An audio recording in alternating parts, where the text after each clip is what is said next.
It's telling me that we're all the way live. We're about, 3 minutes late, but we're good. And it's going to be the Blob fan commentary. You've never done a commentary with us before, so. I've never done a live commentary in my life. It's kind of like a laid back thing, Yeah. I printed out some Wikipedia shit, and we'll just kind of go through it. It has actually been quite a while since I've watched this movie. It was the DVD back in the day. Mm-hmm. So, yeah, it's been a while for me too. I did check this out when I first got the Blu-ray from Screen Factory, but I haven't watched it since. So it's been a little while. Yeah. So, we're going to start. I usually give it about 15 minutes or so, because I did open the link up for any of the patrons if they want to join in,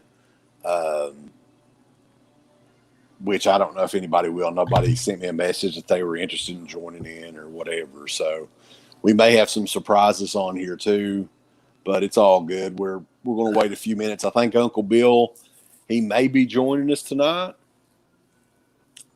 Maybe not. Who's to say? He was messaging me a little bit earlier about some music-related stuff. So I want to know if Hell Lord wants to go back on tour. Everything's opening up, so now's the time, Yeah.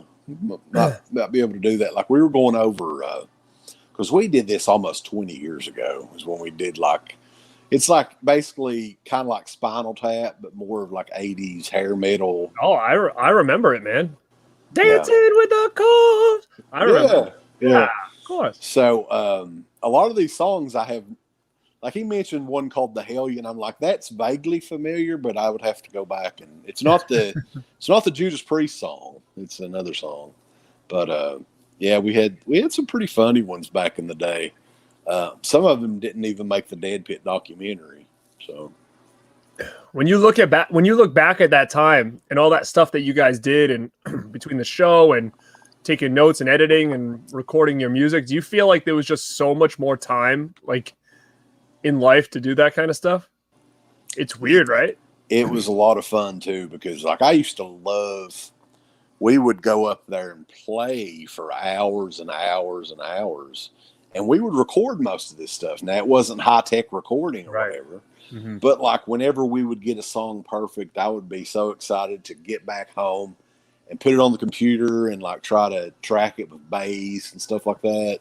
Oh, yeah. No, for sure.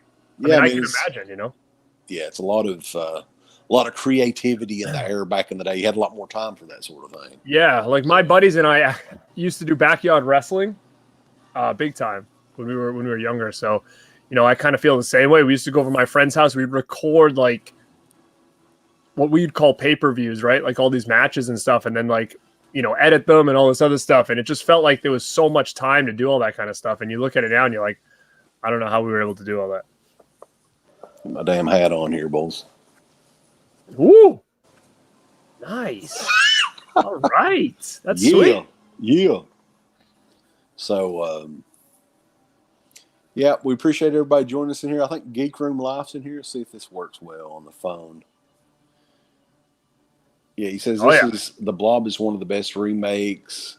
OG is good, but I rewatched this one a lot. Yeah, there are two different types of movies, really. You got to think the original one was back in the 50s, like 50, 58, 59, something like that.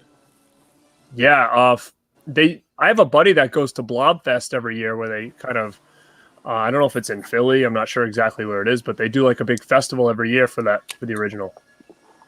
Yeah, I think Cinema Sickness goes there every year, doesn't he? Is that who you're talking about? No, not him, but he might go too. I thought you were close personal friends with Cinema Sickness.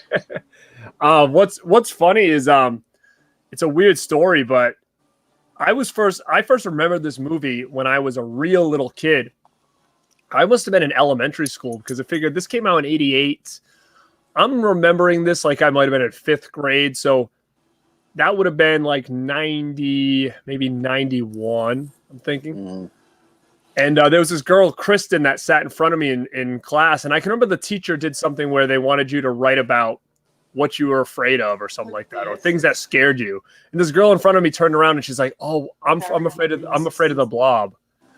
And at the time, I had no idea exactly what that was. She was like, "Yeah, I'm afraid of the Blob. It was like this movie." And she's like, "Tell me about this movie in elementary school." And I had no clue what she was talking about. And then when I got a little older and saw the movie The Blob, I was like, "Oh, that's what she was talking about all those years ago." It's kind of a weird story, you know? I think my first memory of it was in video stores, basically. Like I know it was in movie theaters. I don't think it was in movie theaters very long.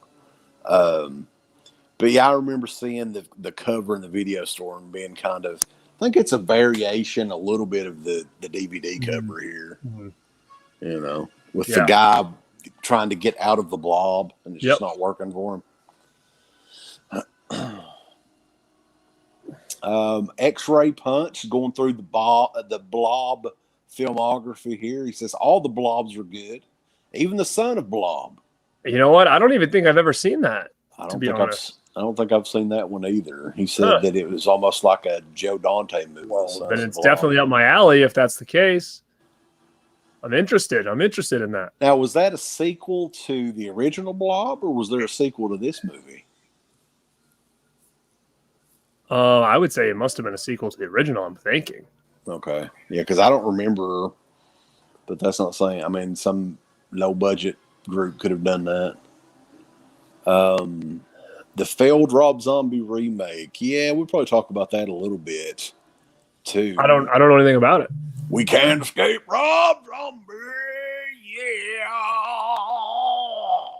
That was one of those things that I don't know if it was ever that close to actually happening, but they'd announced it, or it was on, you know, it was like the Munsters and you know, Pet Sematary, George Clooney and stuff like that.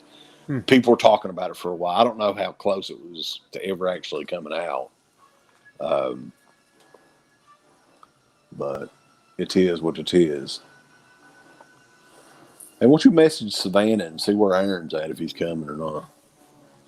If not, we'll go ahead and get started. Ooh.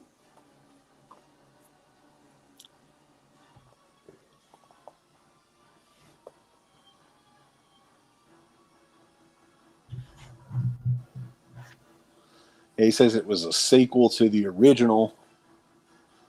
So, yeah. I've got the original. I think the original wasn't Criterion the one that brought the Blu-ray out of that? Yep. Okay. Yeah, I've got it. Steve McQueen's in it. I remember it being okay. I mean, it's not one that's, you know, that's one of my favorites or anything, but it's okay. Yeah, it's definitely a cool movie. You know, for what it was for the time, for sure.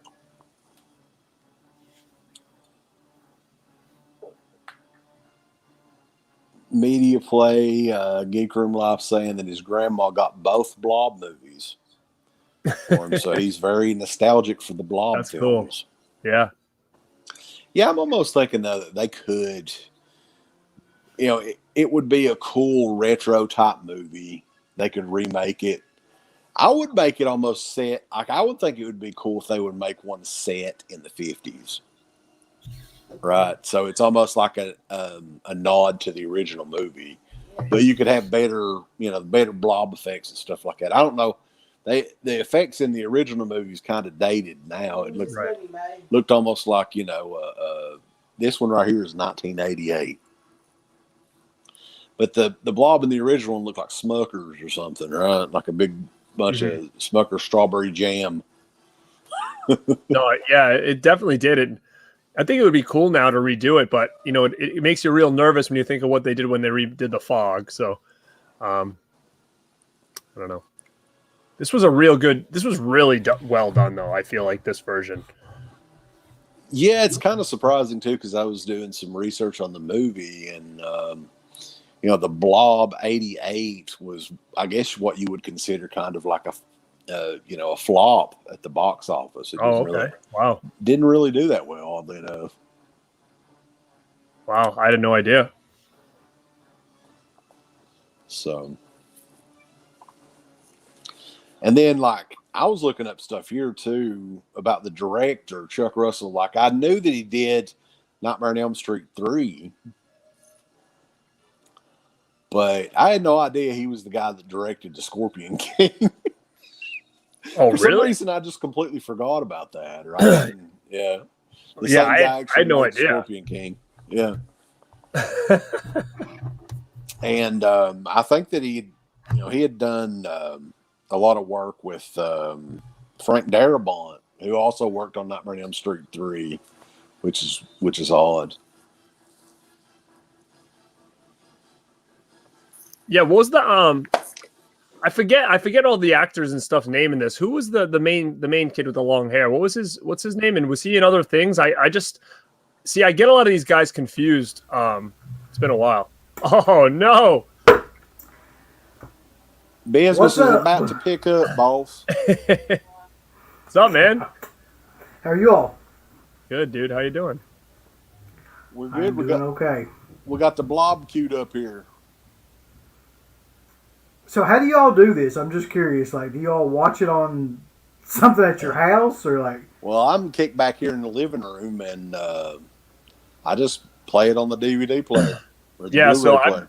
I've never done this before, man, either. So I was kind of wondering the same thing. So I had to shift my stuff so now I can see the TV. So I have it ready to go on the TV right there. Holy shit! I just noticed you got a Mac and Me poster behind you. Now that's fucking hardcore. Like, I can't compete with that. I don't mess around out there. That's probably quite valuable now. I would say so. Yeah.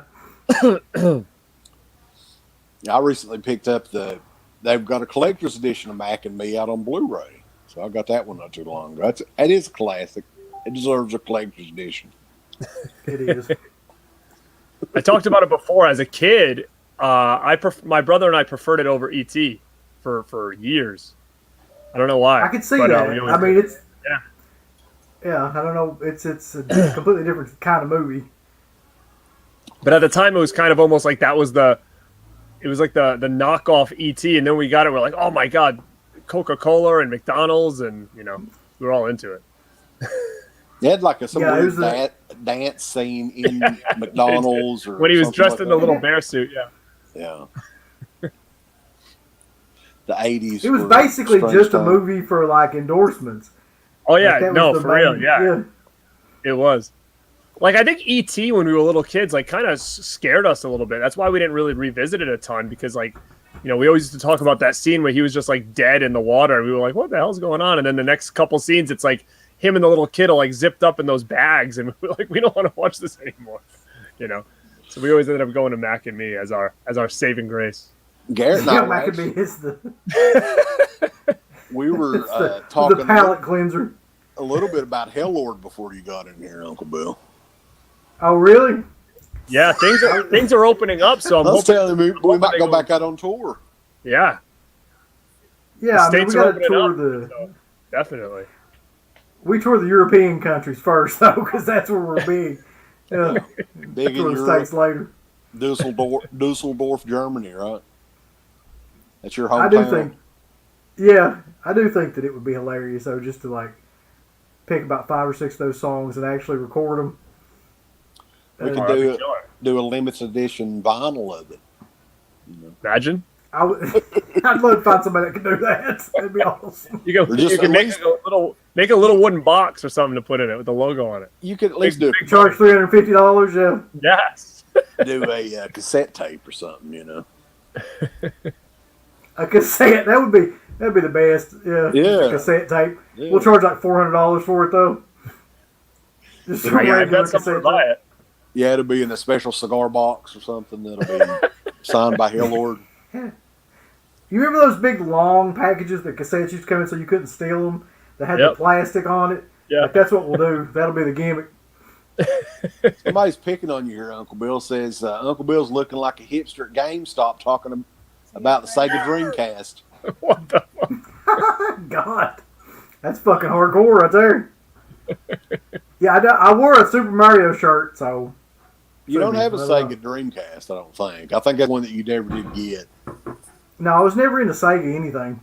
Oh, I was just going to ask, did any of you guys have Saturn? Because I did, and it was such a flop. I remember being so disappointed with it. No, I remember You go ahead, sorry. I was just going to say I had a 3DO, Do you remember those damn things? Yeah, that's impressive, man. Those were the things that, like that and Jaguar to me were things that you saw, but it was just so far out of reach. And Neo Geo, I was like, where the heck do I even find any of this stuff? Yeah, I didn't. I had no idea about Neo Geo. It was one of those things you always heard about, but you were like, it seemed like it would be in Japan or something. Like you never. Still to this saw day, it. the Neo Geo stuff is very, very pricey. I remember back then, like it was, that was like the baller and shot caller stuff back in the day. Like I think the system was like $600 or something like that. Well, what about? I can remember as a kid, I used to see commercials all the time for Bonk's Adventure. What was that one? Was that like what system was that? Was that TurboGrafx 16 where you couldn't find that one either? I'm like, I want to play that Bonk game. Yeah, I'm thinking that there was a Bonk game on the Nintendo too, but it was very, very like hard to come by. It's like one of the ones that come out later, when Nintendo was about getting ready to quit making like regular Nintendo games. I think Bonk they used to show it like on Superstars commercial or something, because I remember I'd see it like all the time, and it must have been watching like WWF Superstars on Saturday morning. They must have played or something. Yeah. Yeah, there was a lot of systems that I had, and I had a lot of like horrible accessories for those systems. Do you remember the fucking bazooka thing that came out for the Super Nintendo? Super Scope. Super Scope. Super Scope. Yeah. And that was horrible. It didn't work. You guys never had the red thing there with you put your eyes in it. What was that called? The Virtual Boy. Yeah, you never had that? Yeah. No. I never had that either. I can't imagine that being really successful. I don't really ever remember seeing that in the store either, oddly enough. I don't either. Must have not been around very long at all. Virtual Boy. Yeah, they said that it would give you a headache or whatever if you play. Yeah. Imagine staring into a screen and it just being bright red. Like that would screw your eyes up big time. And it'd be like trying to watch 3D stuff now. Yeah, it's like virtual reality too, like early virtual reality, but it's all in red. Yeah. And it's like watching a Bray Wyatt match or something. Oh, dude, I don't know why they still do that. Why are they still doing that? That's so annoying. Well, it seems like they stopped doing that for a little bit. And now they started back. He's more creepy with the regular lights on than the red thing. It's weird. Yeah. So, but yeah, I guess there's nobody as far as the patrons going. So we'll go ahead and get started if you guys are. What I normally do is just count it down and then press play on one, and then we'll be loosely synced up. Hold on, because I got to plug my shit in here before it dies. Plug your shit in, baby. I should have done that at the beginning of this. Fuck. Oh, you're good. All right, give me a second. All right. No problemo. So we got a couple people here. Yeah. Saturn CD used to be connected. No, yeah, that's a Sega CD. That was separate. That's the problem with Sega is they wouldn't commit to anything. I know. Like they would do the Sega CD, 32X. The 32X thing that went on top of the Sega. Well, it's funny because you could really pimp your Sega out once you got all that stuff. It became like this huge thing. You had like Sega CD hooked on the side and then 32X hooked on the top. It was like the Megazord over there. Yeah, it's getting double penetrated. But I never had either of those, and I had a Genesis. I was obsessed with the Genesis, so that's what brought me to Saturn. Is because I was kind of next in line. Without my parents were not buying me 32X of Sega CD. I can remember that. Somebody here is bringing up though the Scream Factory release. That's the one that I've got up. I guess that's the one that you're playing too. Yeah. He says Indicator is actually putting another release out, so they're overseas a little bit. I think they're in Great Britain. Okay, now you asked me if I still had my Twilight Time, which I sold. There's nothing different, right? Like they didn't port certain things. They didn't forget to port anything over, right? I don't think there was anything on that aside. Yeah, I don't either. I just didn't know if you asked me because there was something that maybe this one didn't have or something. There may have been like a commentary on it or something like that. Mm-hmm. But I noticed most of the Twilight Time stuff didn't have any extra stuff on it. Mm-hmm. You know.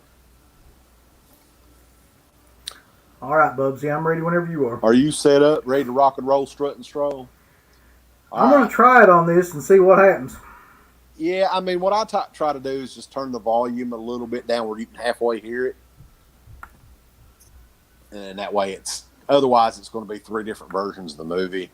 So if you guys can hear mine, just let me know and I can turn it down. Okay. So what you're going to do is you're going to put a countdown at 1. We all press play when this thing says 1. Yep, and everybody that's watching can do that as well.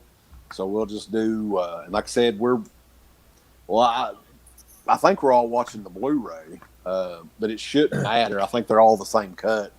So we'll do the countdown in 3, 2, 1. All right, let's see what happens. Let's see if it's. I see a white horse. Me too. I see a white horse, so I think we're good. Too. I used to love the intro to this TriStar. I don't know what it was. I kept thinking it was like, it reminded me of the Never-Ending Story when I was a kid. It reminds me of Legend. That too, yeah. But I get that confused. Which is the one where the horse was like in the mud? Which one was that? Never-Ending Story. Oh, God. Never-Ending Story, yeah. That was sad, man. Yeah, that always made me cry when I was a little kid. You know, you want to hear something funny? You know what used to make me sad when I was little?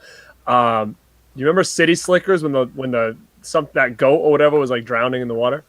I don't Or it was like a little about that. It was like a little cow or something, maybe, or a goat. I forget. It was a cow, yeah.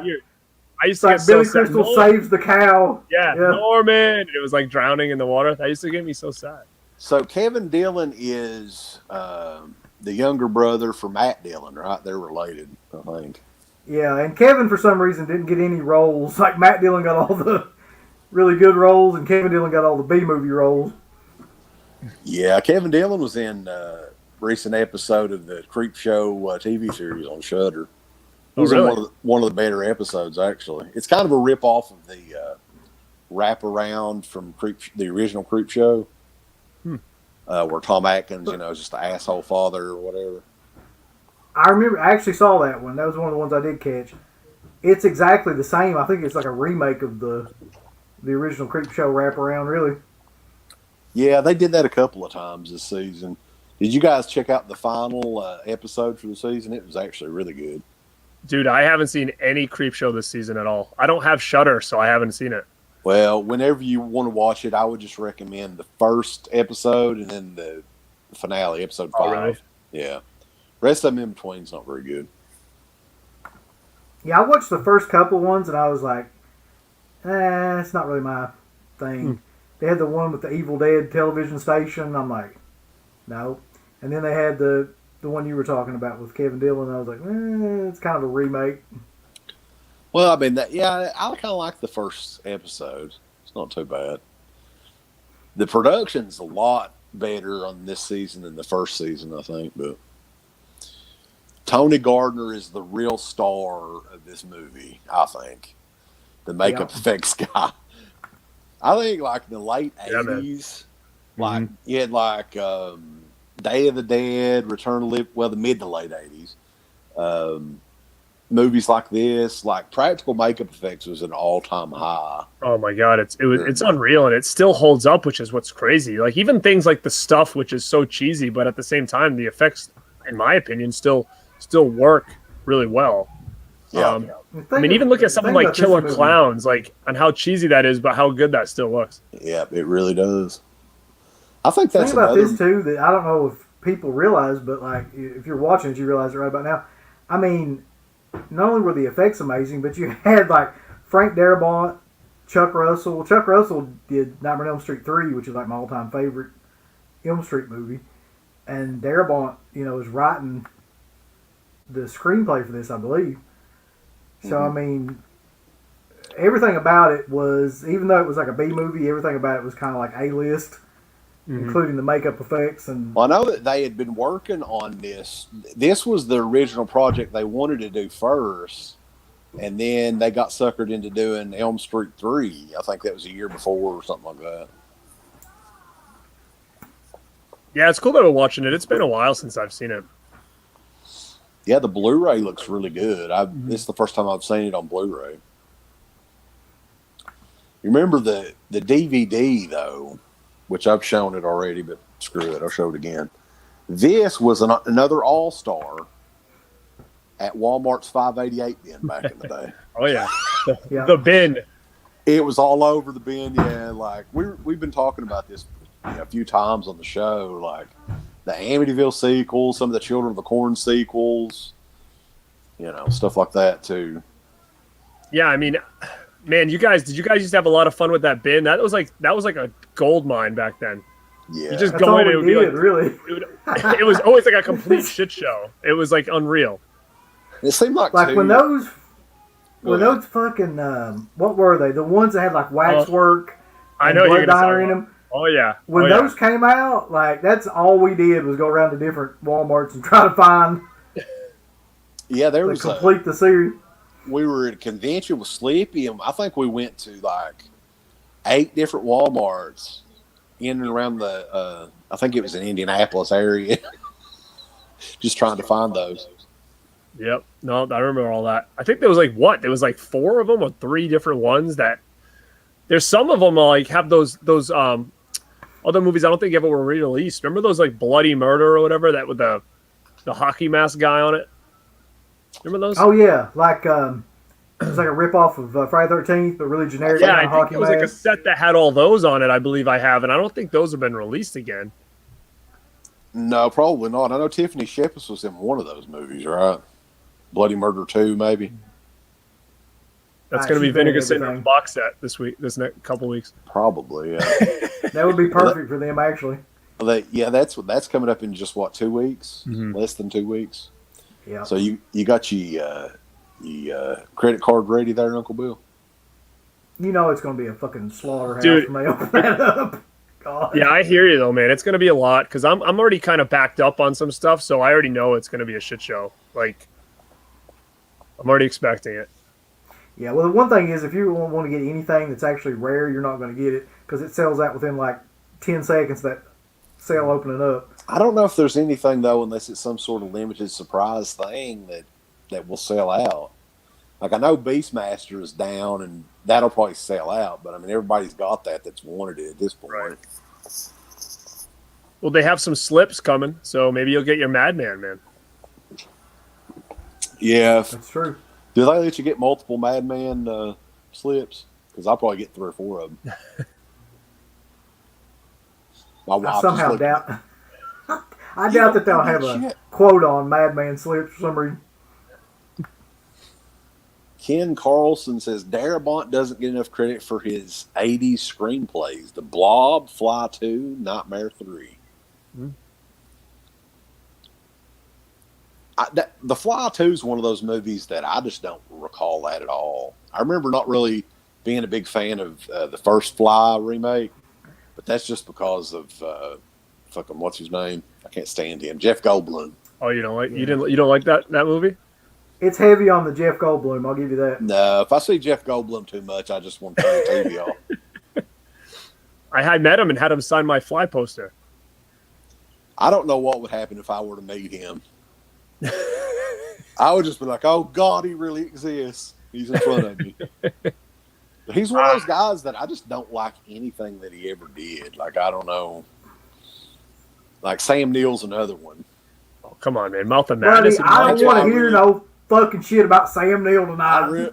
You'd think I really hated Jurassic Park, but, Yeah, I was going to say, you must have hated Jurassic Park. Sam Neill was in Event Horizon. That should be enough for you to, like, respect him forever. Like, I appreciate Jurassic Park, but I really don't like it. I mean, it's okay. Well, I mean, I love it. I mean, as a kid though, it was one of those things where it was like, that was the movie of the year, no doubt. You get the VHS tape on Christmas Day, and I remember watching that thing like every single day for like weeks and months. We got some sad news on here, possibly. I know you're gonna say I should have said something. I forgot. Damn. Mike Overstreet said that New Jack passed away today. He did. What? Heart attack today. I Really? forgot to say something. I was gonna say something. I mean, cocaine's a hell of a drug. Yeah. You can't do all of it and expect to not have a heart attack. Right. That's wild, man. He was just like talking some smack with a buddy of mine on Facebook, like literally this week, I think. Really? Yeah, because he was one of those guys that would always talk smack back at you if you like. I mean, I'm sure just fooling around, but who knows with New Jack. Right. True. Yeah, but We saw him, like, I'll never forget, like, the time we went to a ECW house show and he dove off the fucking, like, from the top of the frame, the walkway frame. Yeah. It's at a house show in, like, Ohio. Nobody like, was filming it. No. Just crazy, man. He's crazy.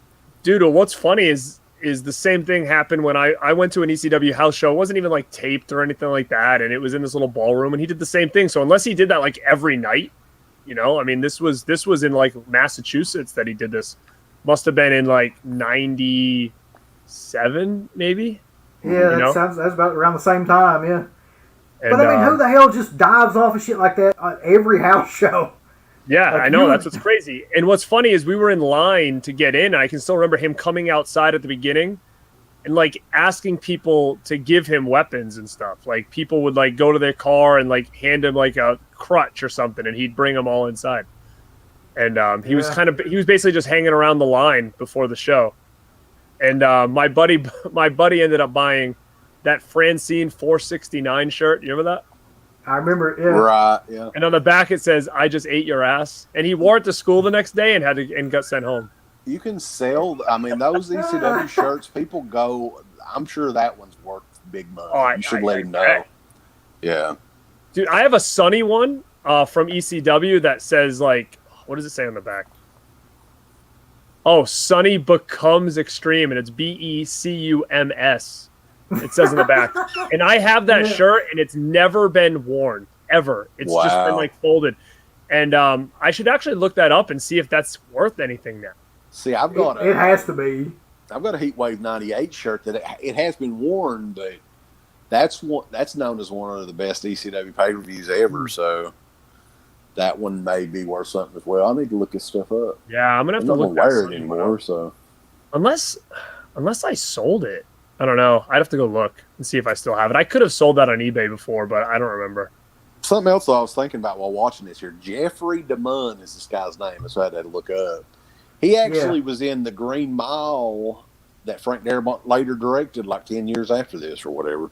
He was in The Mist, too, which is another Darabont. That is right, movie. Yeah. Yeah. I think he did a lot of them. A lot of these guys, like the David Lynches and the Darabonts and stuff, they just pick these actors that they get along with really well, and they're in almost everything that they do. Yeah, he's a good actor. He was actually in The Hitcher as well. He always like seems to play like either like some sort of police officer or prison guard or something. Yeah. Frank Darabont. Shawnee Smith is another one that I've noticed that like Mick Garris used a lot. I don't know why, but like she was in The Stand, she was in The Shining miniseries, she was in like a ton of stuff that he did. I don't know.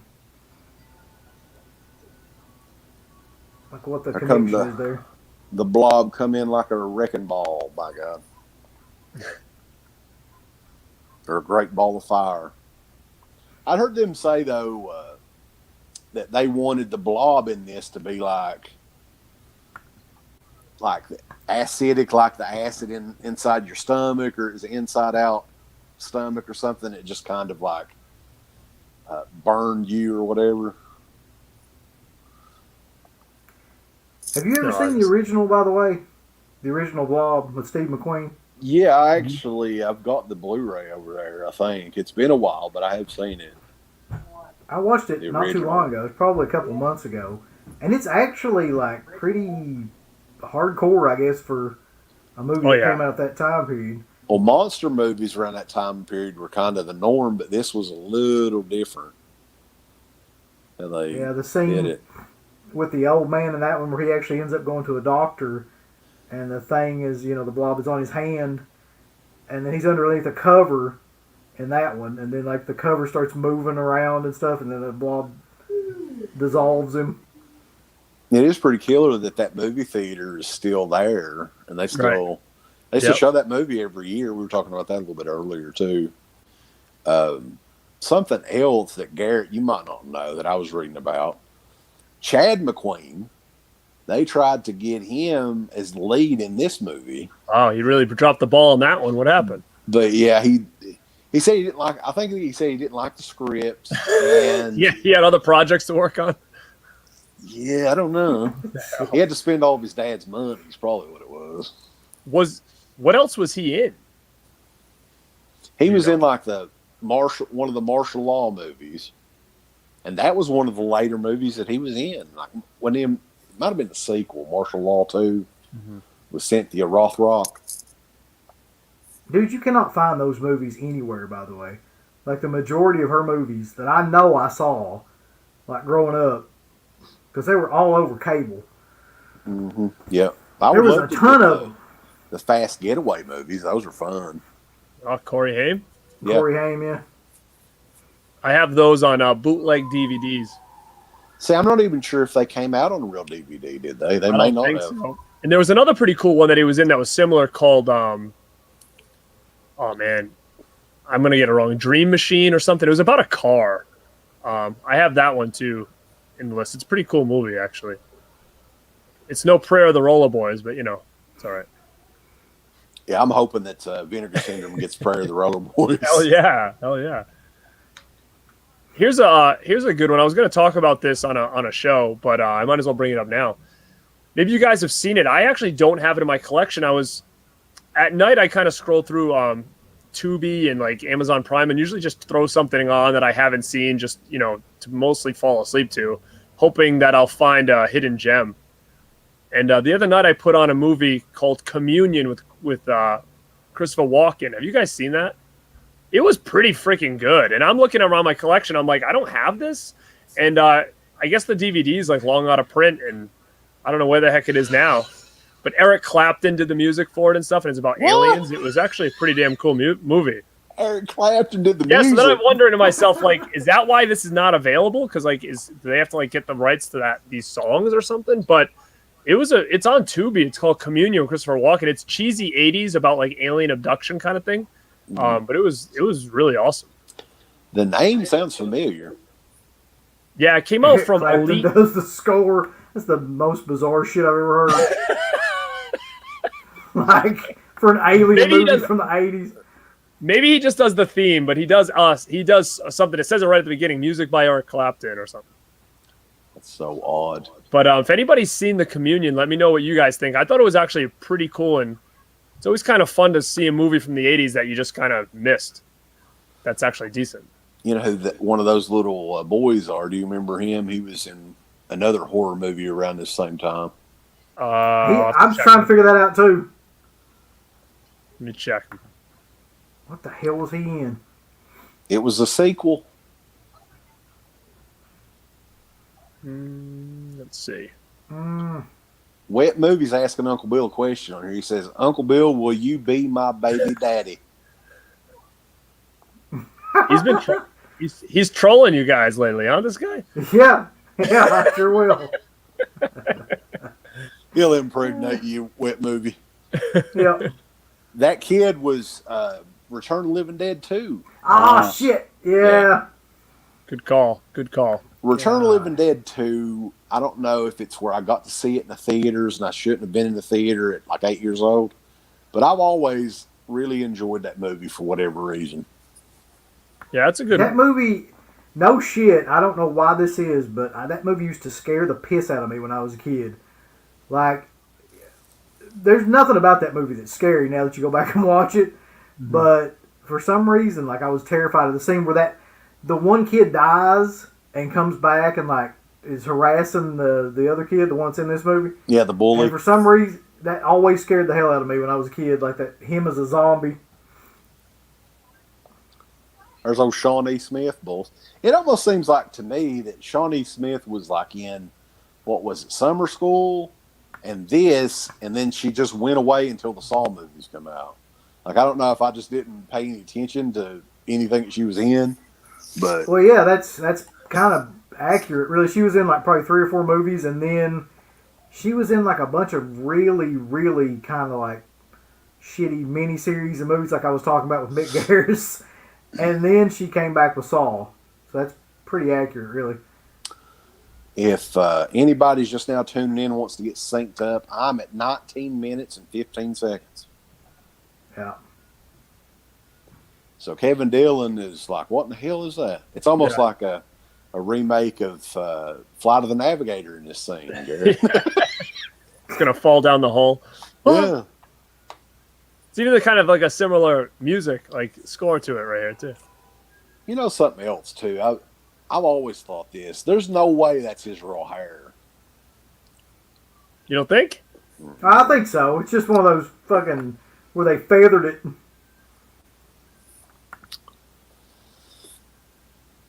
We got some trivia here on Communion. If you're interested, it said for Black Forest cake. Well, here's a good scene. He gets to see what the Blob can do. He's talking about the director Philippe Mora, also directed Howling 2 and Howling 3. And Clapton did the soundtrack because he and Mora were roommates back in the mid-'60s in England. Philippe was a painter at the time. Wow. Hell far. That's some pretty good facts right there. Yeah, that's some back catalog fucking trivia for you right there. Wow. He's followed Philippe Mora's career for years, Black Forest Cake has.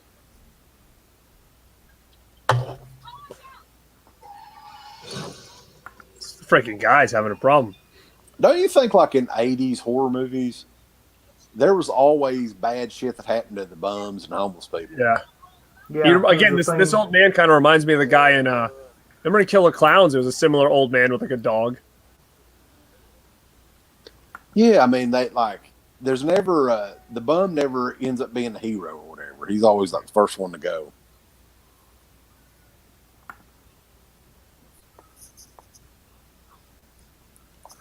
I was going to look up some stuff. I don't think Kevin Dillon has done much. He was John Densmore, the drummer in the Doors movie. Oh, really? Yep. Wow. I don't even remember that. He's done a lot of TV shows. Entourage, that was a big show that he was in, I guess. That was like popular back in the day. I don't think I've ever seen it. I never have either, but yeah, big show.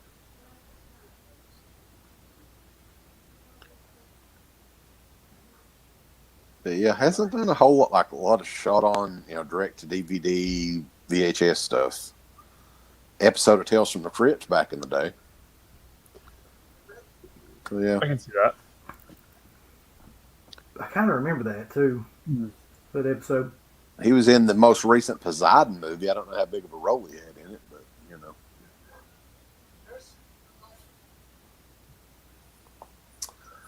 Ken Carlson, yeah, we were talking about the Scream Factory is cutting corners.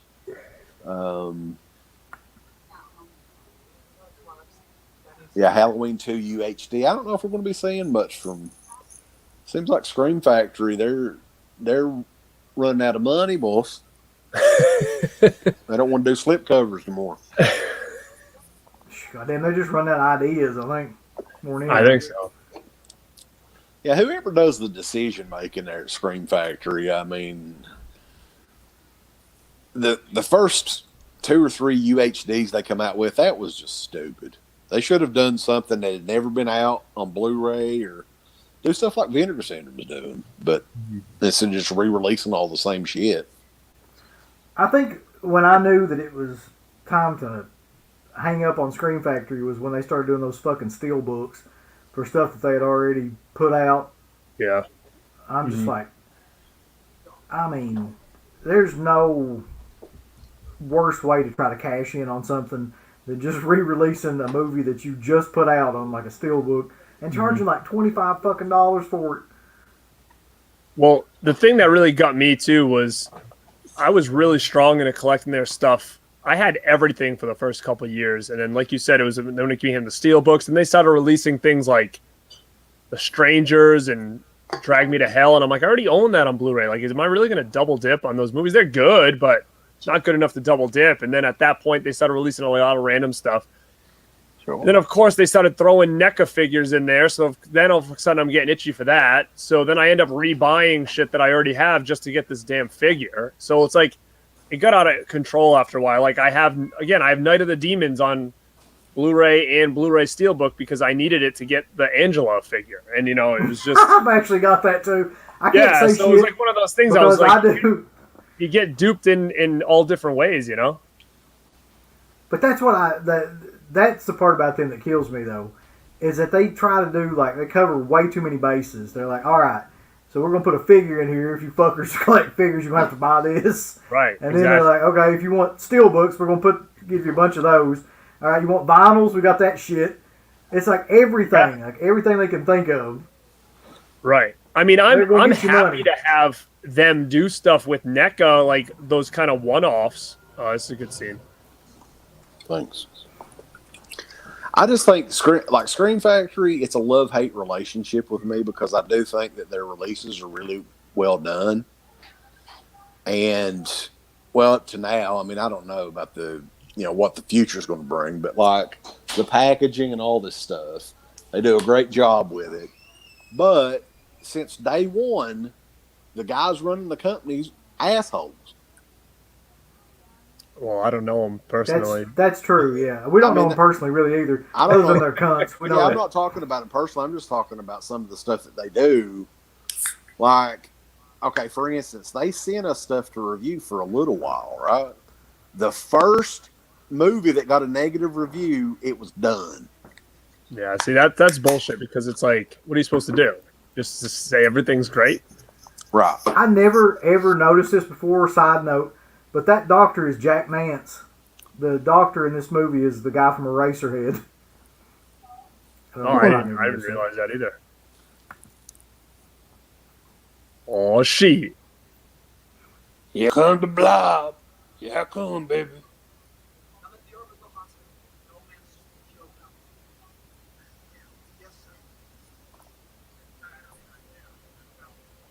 Oh, God.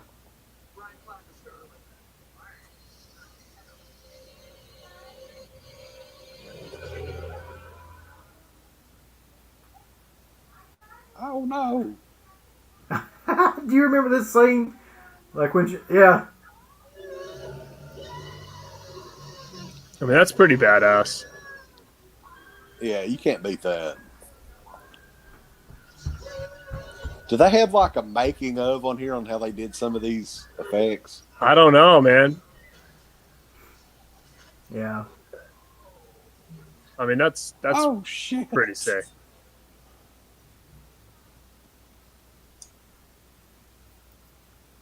I mean, what's so crazy is like they can't even get CGI in 2021 to look that good. No. Like And this it's a movie damn freaking jelly blob. Well, it seems this like movie was on par with like other movies of that, like The Thing and stuff like that, in terms of the effects. Yeah, no doubt. Oh, who's this guy? This guy here. he was in. What is he in? He's Oh, this guy in RoboCop. Oh, that's it. I'm freaking gonna Gets hit by the fucking truck. Yeah. I think he's been in a bunch of stuff though. Is he the one that says? Is he the one that like? Wait, is he the one on the at the gas station that messes with that dude? Yeah. He was like- he's the. He was like studying He's or something. He's like, oh, what are you, a bookworm? He's like, you think you can outsmart a bullet? And he shows him the gun. Yeah, if he takes that hat off, he's going to be bald because it's the same dude. Yeah. Yeah. Well, the other guy though, that I think he was in like, wasn't he in like Field of Dreams? He's been in all kinds of shit. Wasn't he a wrestler or something in a movie? Which one are you talking about? I'm talking about the bigger guy. It's not the cop that was in that just now with him. The I'll older look him guy? up. The older guy? Yeah, kind of older. Hmm. Let me see if I can find him on here. He's a character actor. He's been in a million things. Uncle Bill, I know you collect NECAs, right? Yeah. That's another rabbit hole, man. That's a tough one, don't you think? It is, especially considering like what you were talking about with the Scream Factory stuff and like the 2-packs that they put out now and all that shit. Like I've spent I don't know how much money collecting those. They came out with the They Live 2-pack recently, Yeah, and then it's tough. Like I was into it for a while, and I still am, but it's just like anything else. Like as soon as you feel like you're on par, like all right, I'm caught up. All of a sudden, like 4 things come out at like $30 a piece, and you're like, as soon as you wait like 2 weeks, 2 more things come out, and all of a sudden you're like, oh god, I'm 6 behind. Like it's like that's what's it's tough. Like I was doing a lot of those cloth ones. I have a lot of those. Yeah. But then it got real tough, and then you started getting the 2-packs that were like $60, $80 or whatever, you know. Yeah. Then I've kind of fallen behind on them a little bit, but I'm kind of getting back into at least trying to get a lot of the obscure ones. Like right now, I'm trying to get like Decker because I'm like it's such an obscure, weird figure that NECA would put out. Like I don't know, it just doesn't seem very mainstream enough to have its own figure. That seems like something. Well, this is the one that got me. And I was like, what the fuck? I just had this sitting over there. Is the Frank figure from They Live. I got that one too from Scream, but dude, I don't have Piper. I can't find him anywhere. I've got Piper too. I don't know. I ordered him around the same time as I got that one. Everybody's sold out. I'm trying to get a hold of him, but he's not. We have like a couple collectible shops around me. They've never had Piper. I'm having a tough time finding him online for like retail. Was that? I feel like he was just released. What's up? I just got that. Yeah. Was that a Scream Factory exclusive too? No, just not just the Piper one. No. Oh, okay. That guy I was looking up earlier though. His name is Art LaFleur. He was in The Sandlot too. He was the one that played the ghost of Babe Ruth in The Sandlot. Oh wow! Yeah. All right. And he was in Field of Dreams as well. He's been in all kinds of stuff. So he is still alive too. He is almost 80 years old. Wow. But you mentioned those retro figures, and like I don't know why, but I just got into like an obsessive kind of thing where I went and like had to get all of the Jasons that were the cloth figures. Yep. So, and like some of those were pretty expensive, but I ended up finally like getting all of them. A lot of them you can't really find anymore, especially like the Part 2, the Part 5. Tater Sack Jason. Yeah, I mean, I was lucky to start early. So, like, I started right when those things came out.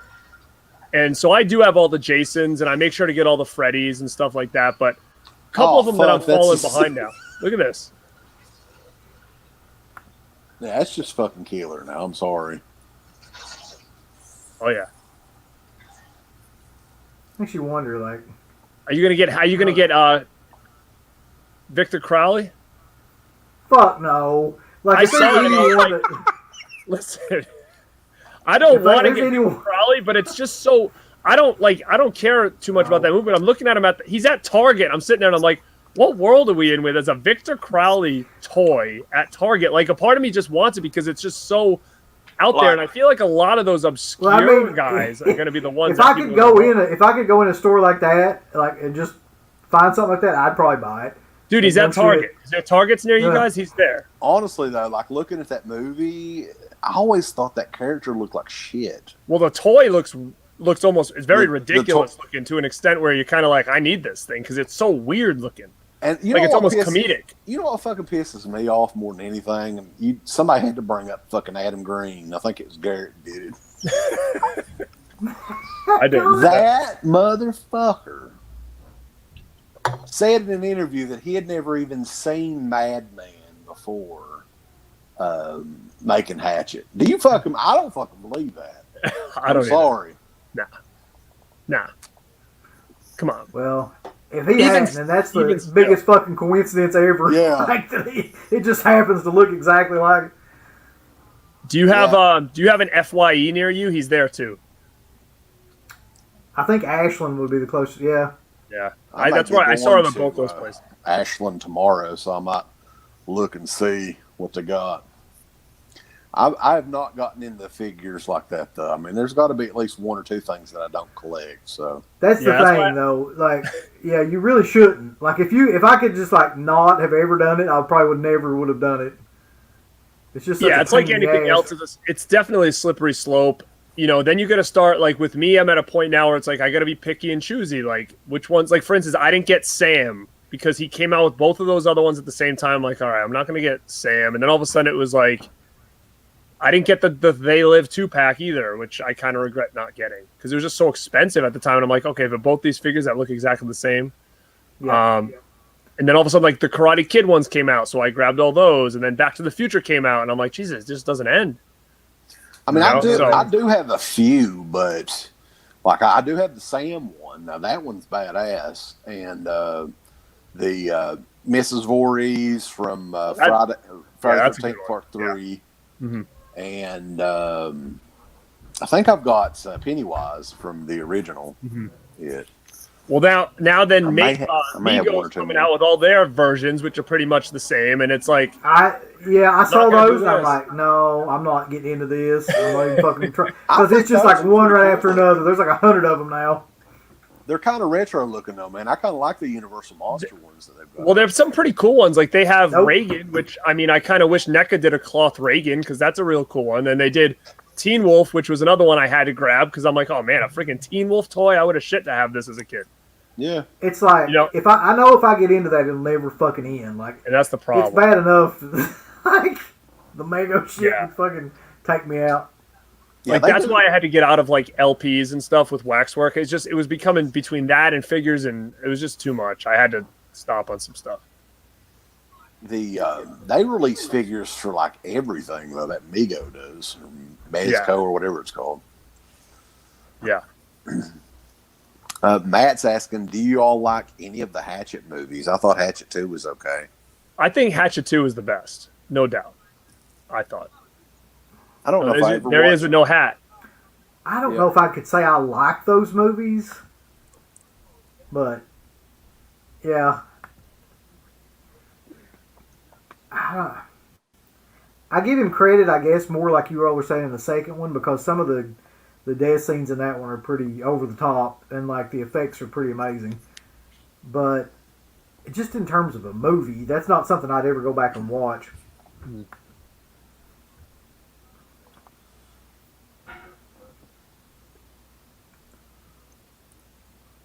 No, I'm always down for some Danielle Harris.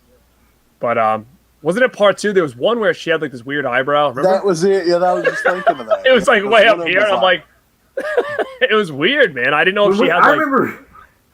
We talk about that in the review. I think there's a review on the YouTube page. Oh, really? We kind of like. I remember talking about it, like, because it was just so bizarre. Like it was stuck in that position. Yeah, where she like was always almost like a bad Botox job or something before she went on set or something. Like that's what it really. I think it's what it was. I believe. Yeah. Yeah. Well, that's the thing, man. Like Danielle Harris is not even really that old, and you can tell that she's had some work done. If I've got her on Instagram. I mean, I don't know why that's a big thing now to make people want to make their lips look bigger, their eyes. They stretch their eyes to make them not look as, I don't know. Yeah, I mean, there's a happy medium, in my opinion, to that stuff. Like, you look at some people and you're like, why would they go that far? Like, to what limit do you need to do any more? Like, I miss Charlotte Flair's mole on her chin. That's another whole different thing. I mean, she doesn't even look like the same person at all. Right. Now she's younger than us, man. Yeah, you know? She was, what, 32, 33, something like that. She's going to kick Dave Meltzer's fucking ass, though, for calling her out. I just thought that whole thing was hilarious when I heard about it. Like, if anybody would even give that much of a shit. Mm-hmm. Well, she wasn't even off TV that long, or really? I mean, I don't know what the deal was, but... Yeah, I mean, all of them. And I understand the business, but like you look at some of the celebrities and you're kind of like, at what point do they look in the mirror and say, yeah, I shouldn't do any more here? I think the best quote I ever heard about that was probably it was Bill Burr that said, you really got two options. You can look like a 50-year-old woman or you can look like a 20-year-old lizard. And that's true. It's like, once you get all that shit done, you do look like a lizard. It's just like all your features are just smooth and weird looking. That's kind of what they do on Facebook with those filters and shit. Mm-hmm. I was talking about that today with somebody on Facebook. Could you imagine doing like internet dating right now? That'd be fucking dangerous. Yeah, for sure. Definitely would. It's like playing Russian roulette. Well, especially now with like I think about it too. Imagine being in college, like because I know a lot of people in college right now, and it's almost like to find somebody, and everybody's wearing masks. It's like it's a real big gamble at that point. You see this person in class every day in a mask, and all of a sudden, that's where I think it's like it's a little rough. Yeah.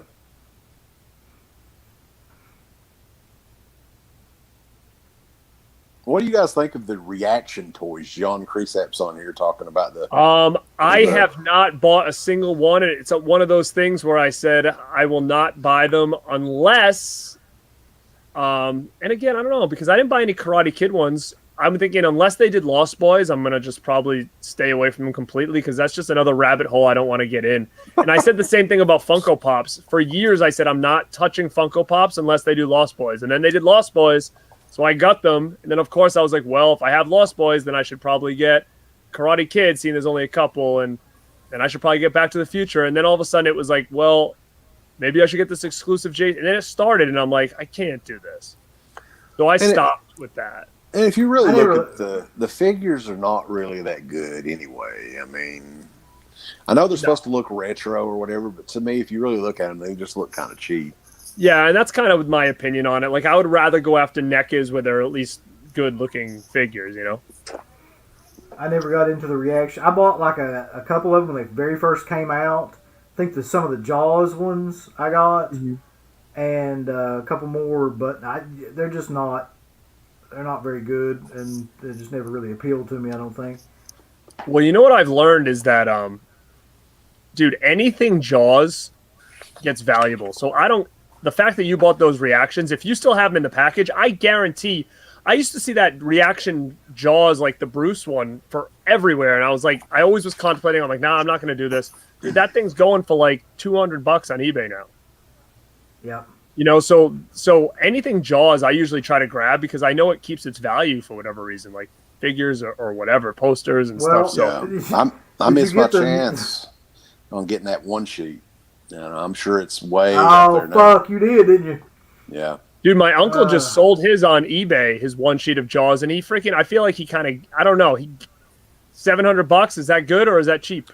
Well, that's pretty good. I mean, I could have gotten it for about $400 a few years ago. That was about the going rate.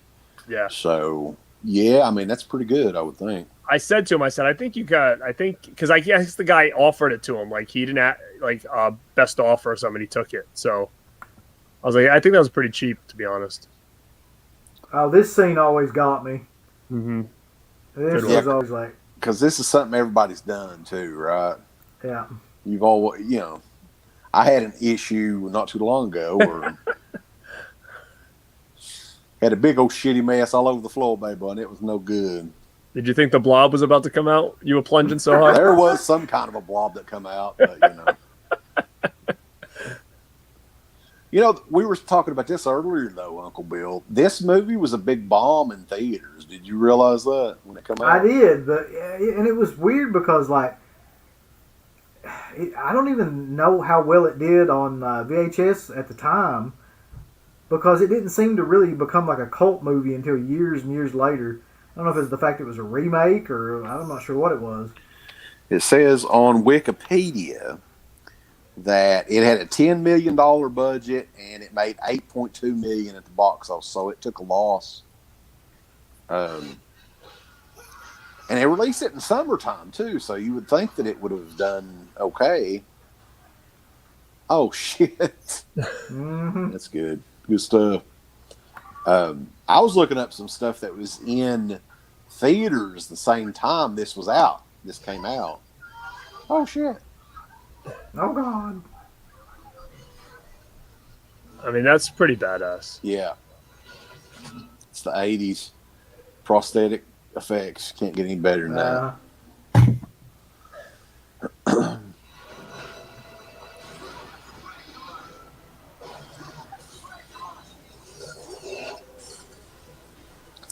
So if you really look at the Blob, I mean, it does kind of look like a big stomach in this. Looks like a big piece of chewed bubble gum. Yeah. Which in the original Blob, if I'm not mistaken, it was more like a dark red, like strawberry It's like smuckers Jello. yeah, Yeah. looking shit. But yeah, I mean, I was looking up stuff around the time this came out because it was the summer, right? The only big movie that I mean, there was a few that were good movies, but Die Hard come out a couple of weeks before, and then you had stuff like Midnight Run was out, Caddyshack 2, Cocktail. I don't think any of those would have. I mean, Die Hard is like the only one, really, but I don't know if people just weren't into. They just didn't want to see a movie like this or what. Because you think of '80s horror movies, you really, there's none like this that were really that successful. I wonder if it had to do too with the fact it came out like right in the middle or the later part of the slasher trend, where it wasn't a slasher per se. Like those were the movies that were always getting all the attention at that point in time. Yeah, monster movies weren't really in the 80s. That's what I was mid-80s, thinking back at. Yeah, I don't really remember remember Monster Squad was a monster movie and it bombed like a motherfucker too. And that was just the year before.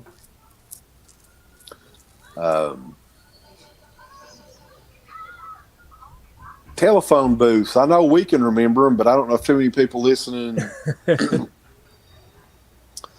They don't really exist anymore. No. So crazy too, man. It's just crazy, like how much things have changed, and it feels like such a short time, but I guess it really isn't. Do you remember, this is how bored we were as kids. This is pre-internet. So in the mall or wherever, if we saw a phone booth, payphone, whatever, there was this service you could call that was, I think it was called CD Now or something like that. Do you remember this, Uncle Bill? What was it now? It was called CD Now. Oh shit, that's a good scene. Yeah. No, I don't remember that. What was you could where you could use your keypad to search for artists or whatever. And I was a stupid kid. I was probably 10, 11, 12 years old. And I would always type in "old dirty bastard" so I could hear that robot thing say, "Oh, dirty bastard." The 36 chamber or something like that or whatever. So this is just bored. This is pre-internet, Yeah. So yeah, this is the stuff that we did to pass the time, or I did to pass the time back in the day. There was this free, where I lived, there was like this free wrestling news, phone number you could call. And they would just give you results and news and stuff. It wasn't like a paid one. And I can remember every Monday they would update it or something. I would always call every Monday and, try to find out news and stuff like that. They used to always give you the results of Raw when it was taped and stuff like that. And RF Video used to do that, I think. Did he? A long time ago. But that's probably not the one you're thinking of. This was probably like 98, 99. And I can remember going to school and we'd always be like, "Oh, did you call the number? Like, what do you think about this?" Yeah, 900 numbers were God bless. Like, I remember running up some big phone bills back in the day as a kid. Really? I never once called a 900 number, ever. I didn't either, because I think that I knew that my parents would fucking kill me if I did. Yeah, that's exactly why my mom used to tell me all the time. Like, if you call one of these numbers, then I can remember one time I was like, "Well, can I dial 1-800?" Because it was like something else. And she's like, "Yeah, you can dial that, but not 1-900 or something." So I'm guessing with these shots here, they did almost like a stop motion type deal. With the thing crawling around. Was that early CG? I'm not really sure. Some of that is I don't know if that's what you would call CG or matte or what the hell that is exactly. So also something else that's interesting too. Chuck Russell and Frank Darabont first connected in the early 80s when they both worked on a movie called Hell Night. Good movie. How wild is that? Yeah. Yeah. That's Linda Blair's finest moment, really. Linda Blair was a fine-looking woman around that time period. Mm-hmm. You know what's funny about Linda Blair? I was a big Linda Blair fan. I love all her movies, man. Like I'm even a big fan of Roller Boogie. If you guys haven't seen it, it's a good one. So I was really in a lot of her stuff. And you guys have met her and seen her in person. I cannot believe, and I still don't understand, because she never seemed as small as she's such a small woman. When you watch these movies back then, like even Savage Streets, where they're walking down the street, she was like the biggest one out of all the girls in the group. And I never understood when I met her. I go, how is she this little? Because to me, she always seemed bigger than all the other characters in the movie. So it's always been a weird like mystery to me on how she's so petite and tiny, you know, because she just doesn't seem like that in any of the movies that she's in. I don't know if you guys ever thought about that, Well, but it was always one of those things. I was like very shocked when I met her for the first time. I was like, wow, I had no idea. More recently, I think she's become like a vegan or vegetarian or something like that. So she's definitely, as far as weight wise, she's a lot smaller than when she was like, you know, in Exorcist 2 and Hell Night. She was kind of chunky in Hell Night, but man, I mean, to me, that's when she looked her best. Oh, no, no doubt. I mean, Savage Streets, Hell Night, like even Roller Boogie, she looked fantastic. But yeah, like that too. But it was just even her height. Like I was standing next to her, and she was literally like, she's got to be like just like 5 feet. Oh yeah, she's very, very short. You know, and that's why I'm like watching her in these movies. I'm like, are you telling me that all these people around her are smaller than she is? Well, Linnea Quigley is very, very short too. Yeah, I was getting ready to say, like when I met Linnea Quigley, I was like, Jesus Christ, she can't really even be 5 feet, can she? And she probably weighs like 90 pounds or something, I would say. Yeah. Even now, like, and back then, it was insane. I just remember like not giving a single shit about like just the animal rescue stuff. I'm just like, I don't know why, but I hate people that have like really intense causes. You know, something that shit just drives me nuts. Yeah, because it's just they try to push it, you know, and that's yeah. She because we had. That year at Fright Night, we didn't have VIP passes. We had staff passes. Do you remember this? And I do. She signed all the staff stuff for free. Wow. So we didn't have to pay, you know, $40 or whatever the hell it was. So that was cool. I like Linda Blair because of that.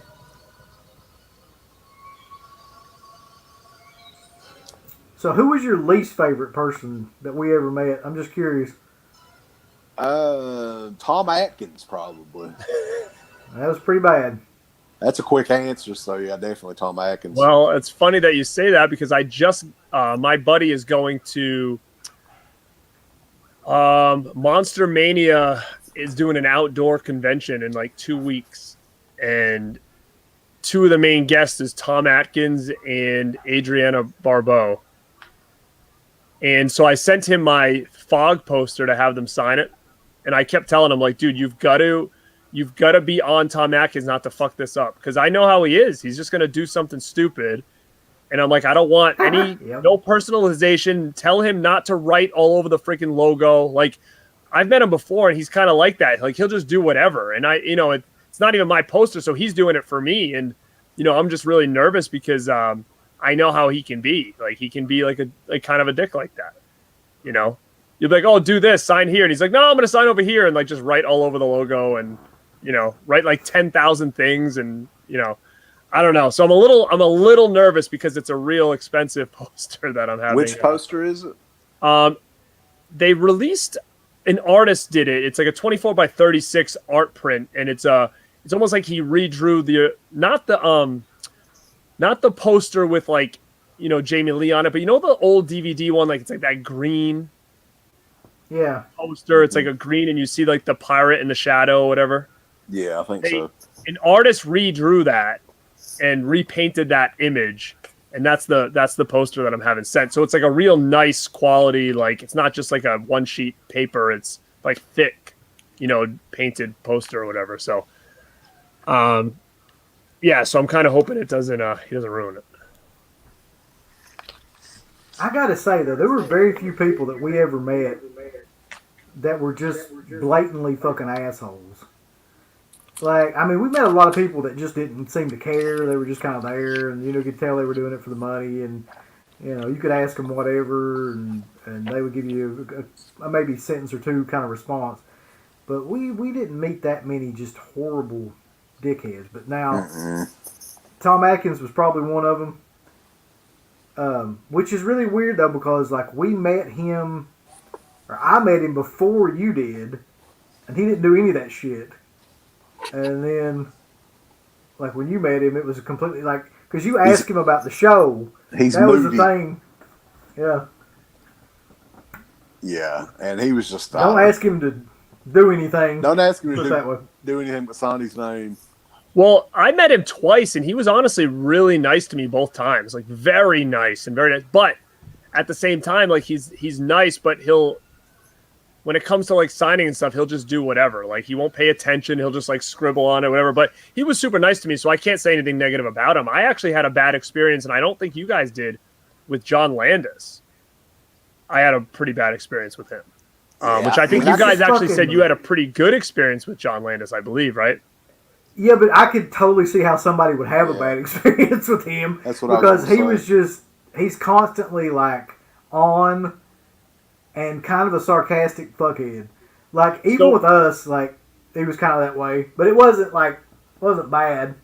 Yeah, like he wasn't a dick. The thing what he did to me was it was just almost like bad timing. Like I was in line to get his autograph, and as soon as the other dude was done, his phone rang. So he picked up his phone and he's having a conversation. Then I get up to his thing and he grabs my thing and signs it and then just kind of shoos me away and like goes on to the next person, like in conversation. So I didn't even get like a full, like even a hi or anything like that. It was kind of just like, oh, here you go. All right, peace out. I'm on the phone kind of thing.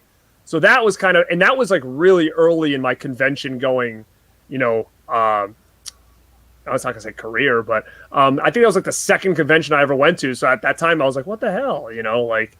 So that was kind of my experience with him, and Savini was a little bit of a dick when I first met him the first time, but then I met him again and he was better. But So, on the flip side, who is the coolest celebrity? The one that you can guarantee is going to be awesome whenever you go up to him. The one I can guarantee is going to be awesome is every time I've ever met Felissa Rose, it's been a real positive experience. Like I met her twice. The first time I met her, and then 2 years later, I met her again at another convention and got a Sleepaway Camp poster signed. And you know, she's talking to me. She's like, "I remember you from," and I'm like, "How the hell would you remember me?" It was like 2 years ago in like a totally different state, you know. And she was always super personable. Oh shit. I don't know why, but she reminds me of fucking Francine. She always has, just the way she talks and everything. Yeah, she does. Oh yeah, definitely. The one that I always say, and just because not only is he crazy cool, but he is just laid back. He is the character from the fucking movie. And unfortunately, I don't think he's going to be doing shows anymore. That would be Reggie Bannister from Phantasm. He was always really cool too. Yes. Yeah. Mm-hmm. It's easy for me. Like I don't know if you'd call her a celebrity or not, but like Tiffany Shepis, like every time we met her, like there was going to be something amazing happen, and she was just going to be, you know, off the chain. And then, but also too, John Dugan. Like I never had a bad experience. Like that guy was always like the nicest fucking guy ever. Mm-hmm. Yeah, he was always the drunkest guy ever too. That probably had something to do with him being nice too. You know the black guy in the suit there. He was just going to ask you that. Yeah. He was in the Ralph Macchio movie Crossroads. Yeah, good movie, man. Yeah, I really love that movie. Let me tell you something too, man. I don't know if Uncle Bill, if you've seen that movie lately or not. And I don't know if Ralph Macchio can really play the guitar. Or I mean, I know he can play it a little bit, but the scenes where he acted in it and was playing, it looked like he was legit playing the guitar in certain scenes. So I don't know if they actually, you know, if he took lessons or what. I mean, I know the crazy fast stuff was Steve Vai, but, you know, a lot of the shots that were obviously him, that was the real notes that he was playing. So it was kind of impressive. Yeah, one time I met Ralph Macchio, and the dude in front of me had a replica guitar from the one he had in that movie, and he signed it. Wow. Yeah, talk That'd be about fucking like killer. obscure, right? What was it, a Telecaster or something like that? I can't Um, remember. I forget, but I think I actually might have a picture on my phone because I think I might have snapped a picture when I saw him signing it because I thought it was kind of cool. Yeah. Definitely unique. We got some comments here. Black Forest Cake said Carpenter was the worst. He said he was a miserable old bastard. I will have to say that my experience with Carpenter was a little bit lackluster as well. Like I said, he didn't do anything per se, but you could just tell he did not give a fuck. Like you could have said anything, and he would have just been like, "Get out of my face." Yeah, no, I agree. He didn't do anything per se, but it was just kind of like it was very, like, looked up at you, didn't really say anything. You're like, hey, how are you? Like, hey, and like then did his thing. Bruce I could have Campbell been. was a little bit off when I met him. Bruce Campbell was kind of a Yeah, he's kind of Yeah, a Bruce dick. Campbell's kind of the same way, really. Like I don't, Hmm. for some reason, I don't really like jive with people that have that kind of like sense of humor, and he's kind of a douche, like in person. I don't know how to explain it, but he's just kind of like he's trying to be funny, but he treats people like shit and trying to be funny. It's just not kind of my thing. Tom Cosmo Bubba says he thought Tom Morgan was pretty cool when he met. I would be shocked if any stuntman like that would be a dig. Like that just Well, Ted White was kind of a dick. I don't know, like I didn't think he was that bad. He's just an old fart. he just he was just like I don't know.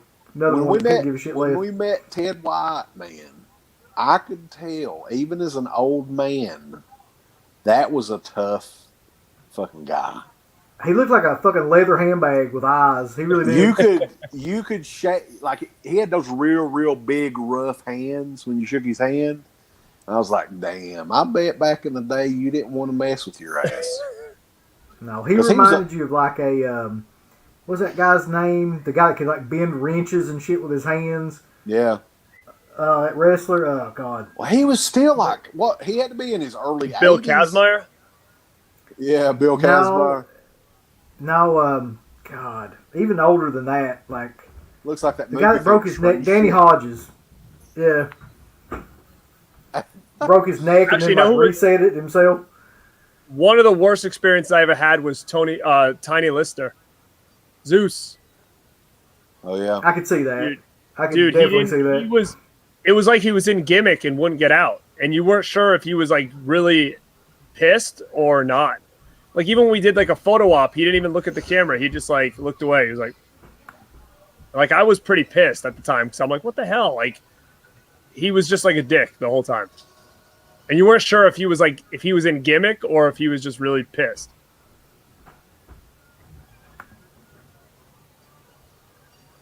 It's a chaotic I'm scene trying. here in the movie. But, like, really, though, we were talking about the. I really think the main star of the movie was the makeup effects. Oh, look at It look at is. this. I mean, Like, without by far. that, yeah.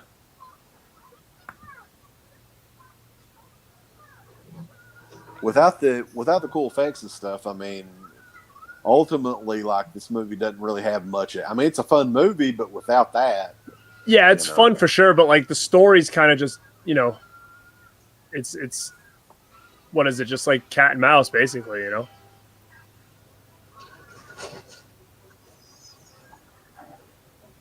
Just think it came out at the wrong time. Like these movies weren't doing stuff like this at that time. well, I think that I heard them say that most of the budget on the movie was for the prosthetic, the makeup and stuff like that. So, I mean, who was, as far as mainstream stars go, there weren't any in this movie. Mm-mm. So they obviously didn't spend it on the actors.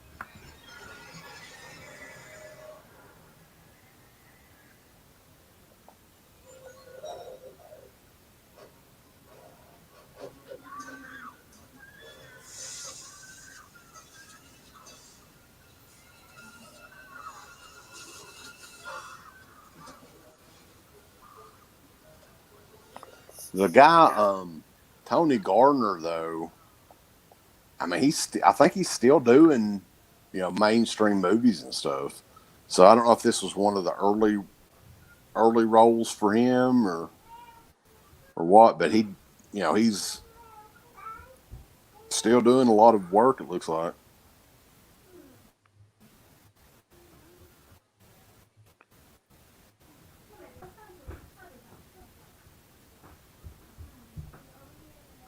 He actually did the makeup effects for the new Zombieland movie, which I don't know if too many people saw it, but Yeah, that kind of just came and went, passed me right by. I didn't see it. Oh, I saw it. Oh, you did? God, I don't know. No good. Yeah, I heard it was they were just it's trying like to every other capitalize on movie. the same old shit.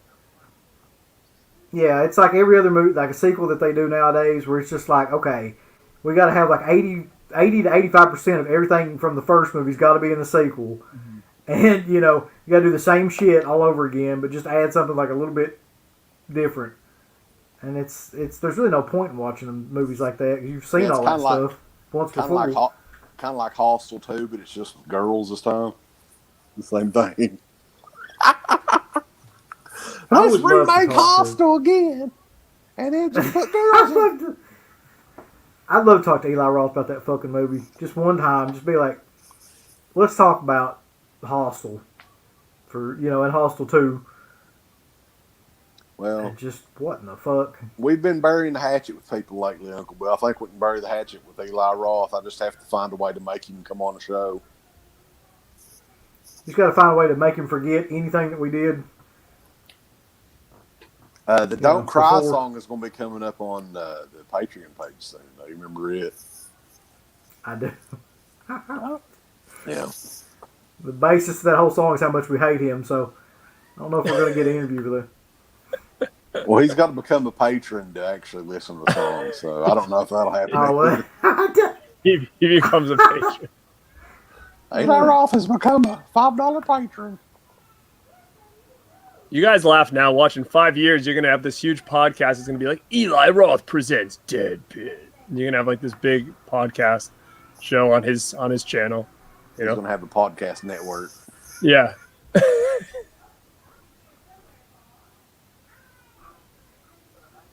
I honestly think that we could get an interview with him just because I'm fairly positive he doesn't know any of the shit that we've ever said. But well, I mean, at one once time he figured that out, yeah, he probably forgot about it at this point if he knew anything about it to begin with. I don't know. Maybe he's been dwelling on it all these years. I'm just trying to think of like what the hell we talked to him about like recently that he done other than that movie. If I'm not mistaken, didn't somebody take a picture with Eli Roth with a Dead Pit? I mean, they had a Dead Pit shirt on in the picture. Yep. I can't remember who that was.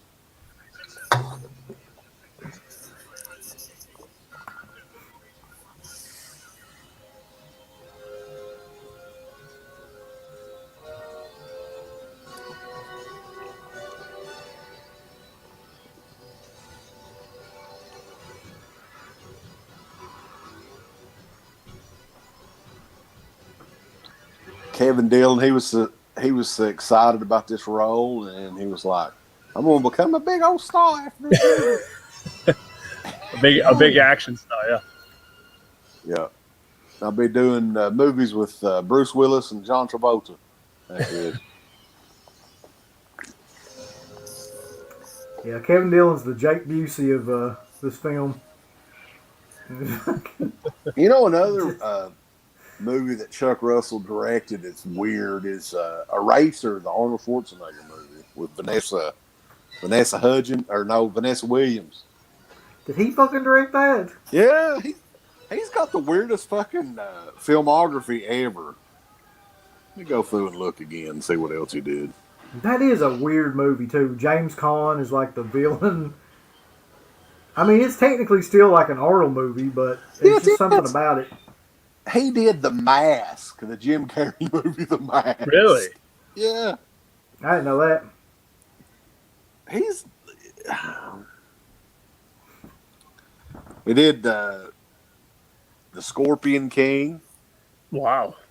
Bless the Child. You remember that one with Kim Basinger? Yeah. So just a weird bunch of, like, it was Elm Street 3, The Blob, The Mask, Eraser, Bless the Child, Scorpion King, and then a bunch of shit I've never heard of. Well, he's made his money. He is My God. actually, they say he's working on a new Witchboard movie. I don't know if that's ever going to happen, but What a weird timing, huh? you know. That's another song that I wish you had. You may have it. What's that? The Ouija board song. Yeah. Don't go messing with the Ouija board. Yeah. Yeah. Yeah, that's a good one. We was on a roll there doing those songs for Halloween for a few years.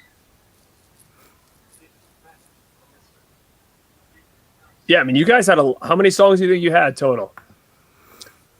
Oh hell, I don't know. We'll Think find about out. but- You know, I'm uploading, so I have no idea.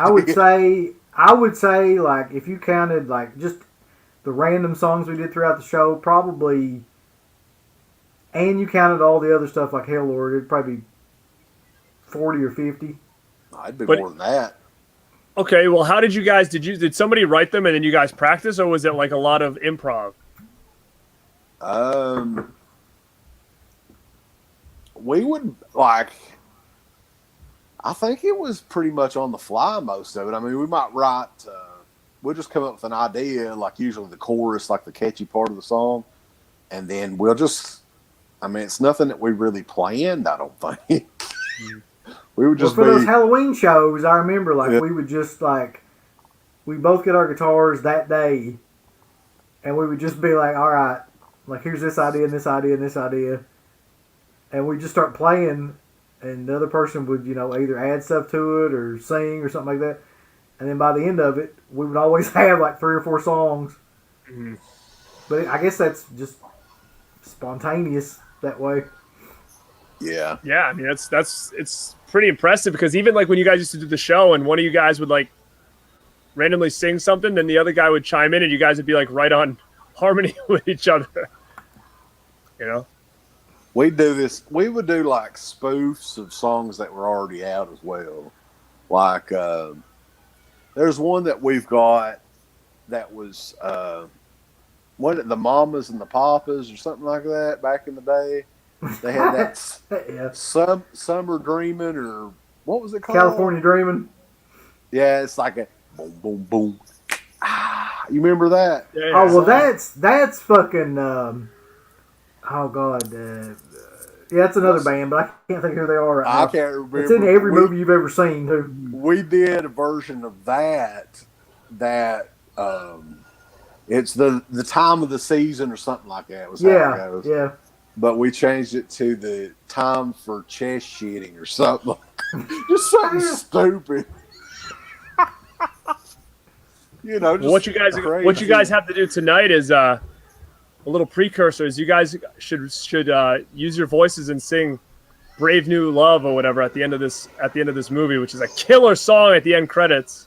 And you guys should just sing along with it. I don't recall that actually. I have to listen. You remember that? Oh, it's so good. It's like very 80s hair band by a band called Alien, and it's a really cool song. And it's on the end credits of this movie. The blob here at the end almost looks like an asshole that's been stretched too far. Or something like that. It's like those porno movies, when the like they've done the butthole a little bit too hard.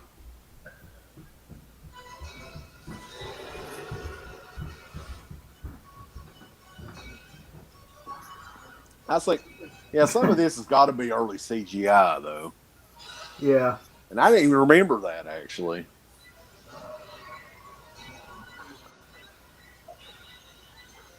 Shawnee Smith had to be crazy young in this movie. What do you think?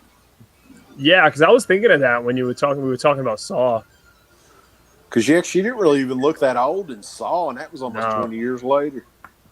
Yeah. When did Summer School come out? Was it before? It was before this, wasn't it? Yeah, I think it was like 86 or 87.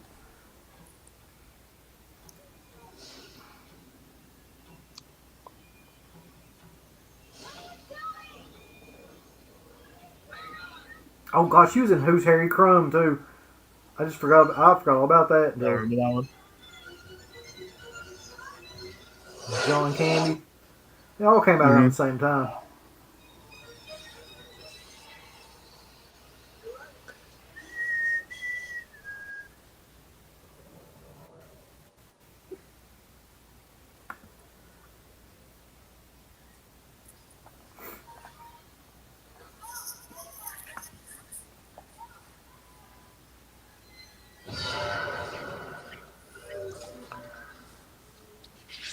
Didn't it seem like there were a lot of movies around this time period? There's Bill Moseley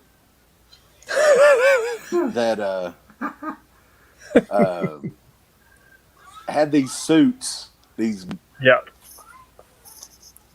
Yeah.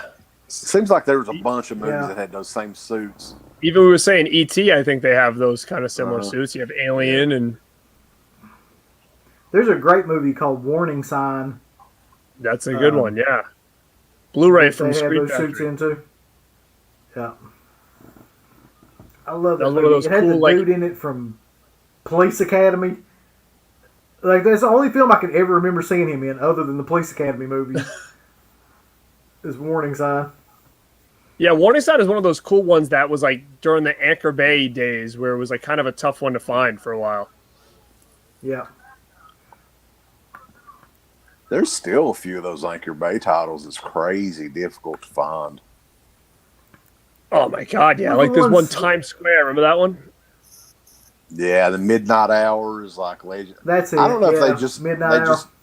they just didn't make many of these or what the deal is. You know, I I'm know telling you, we should do a show where we all bring the ones that we have to the table and see if there's ones that each of us doesn't have. Because there was just so many, and you feel like you're like, oh man, I've got so many, but then all of a sudden you find like 10, 20 more that you're like, shit, I don't even have that one. Yeah. You remember Nightmare used to be like incredibly hard to find until That they was- re-released it. But Oh yeah, Yeah. that was like the anthology one, right? Is yeah, that the one? Yeah, I think Screen Factory come out with that, Mm-hmm. if I'm not mistaken. And then Fade to Black was another one that was crazy expensive until Vinegar Syndrome re-released it, and now it's like, I mean, it's still kind of high, but not as bad. Yeah, anything with that little logo on it, I used to just pick up, even if I didn't know what the heck it was. Then they started doing ones which was like double features, and I think it might have been like Fade to Black and Hell Night or something like that. yeah, it was. I had that. At I one have. time. I have all those still, and I think I have a bunch of them sealed. I don't think they're probably worth a dime though, but The Hell Night one was pretty valuable too because, see, there's a lot of those. Like Fade to Black had never been re-released on anything else until Vinegar Syndrome brought it out. Like it had to be 20 years later or something. And then definitely. same thing with Hell Night when Scream Factory brought it out. That one had never had another re-release since that Anchor Bay one. Remember they had like didn't they have like a Cannibal 2-pack? Had like Slave of the Cannibal God and something else. yep, Mm-hmm. it was I had that. what was it, Cannibal Man? Is that what it's called? I think There was so. one. Yeah. There was one called Cannibal Man. Yeah. It's just crazy. Blue though, Underground like, put that out. I think Did they? later. we didn't talk about this. I mean, we can bring it up. Like, I don't know what Uncle Bill thinks about The Hitcher is finally coming out remastered, but it's still not coming out in the United States. It's coming out in Second Sight Films in the UK. They're doing a remaster on it.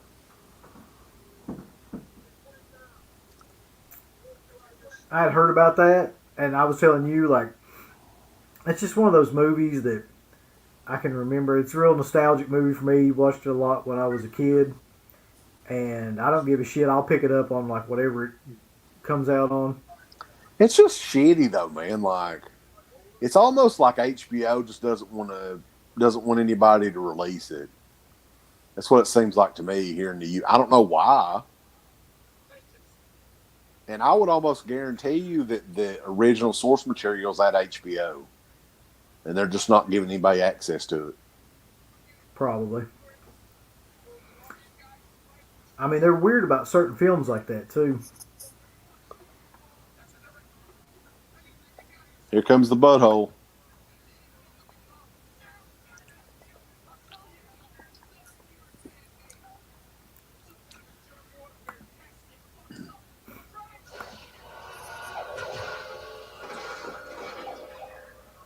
Gotti.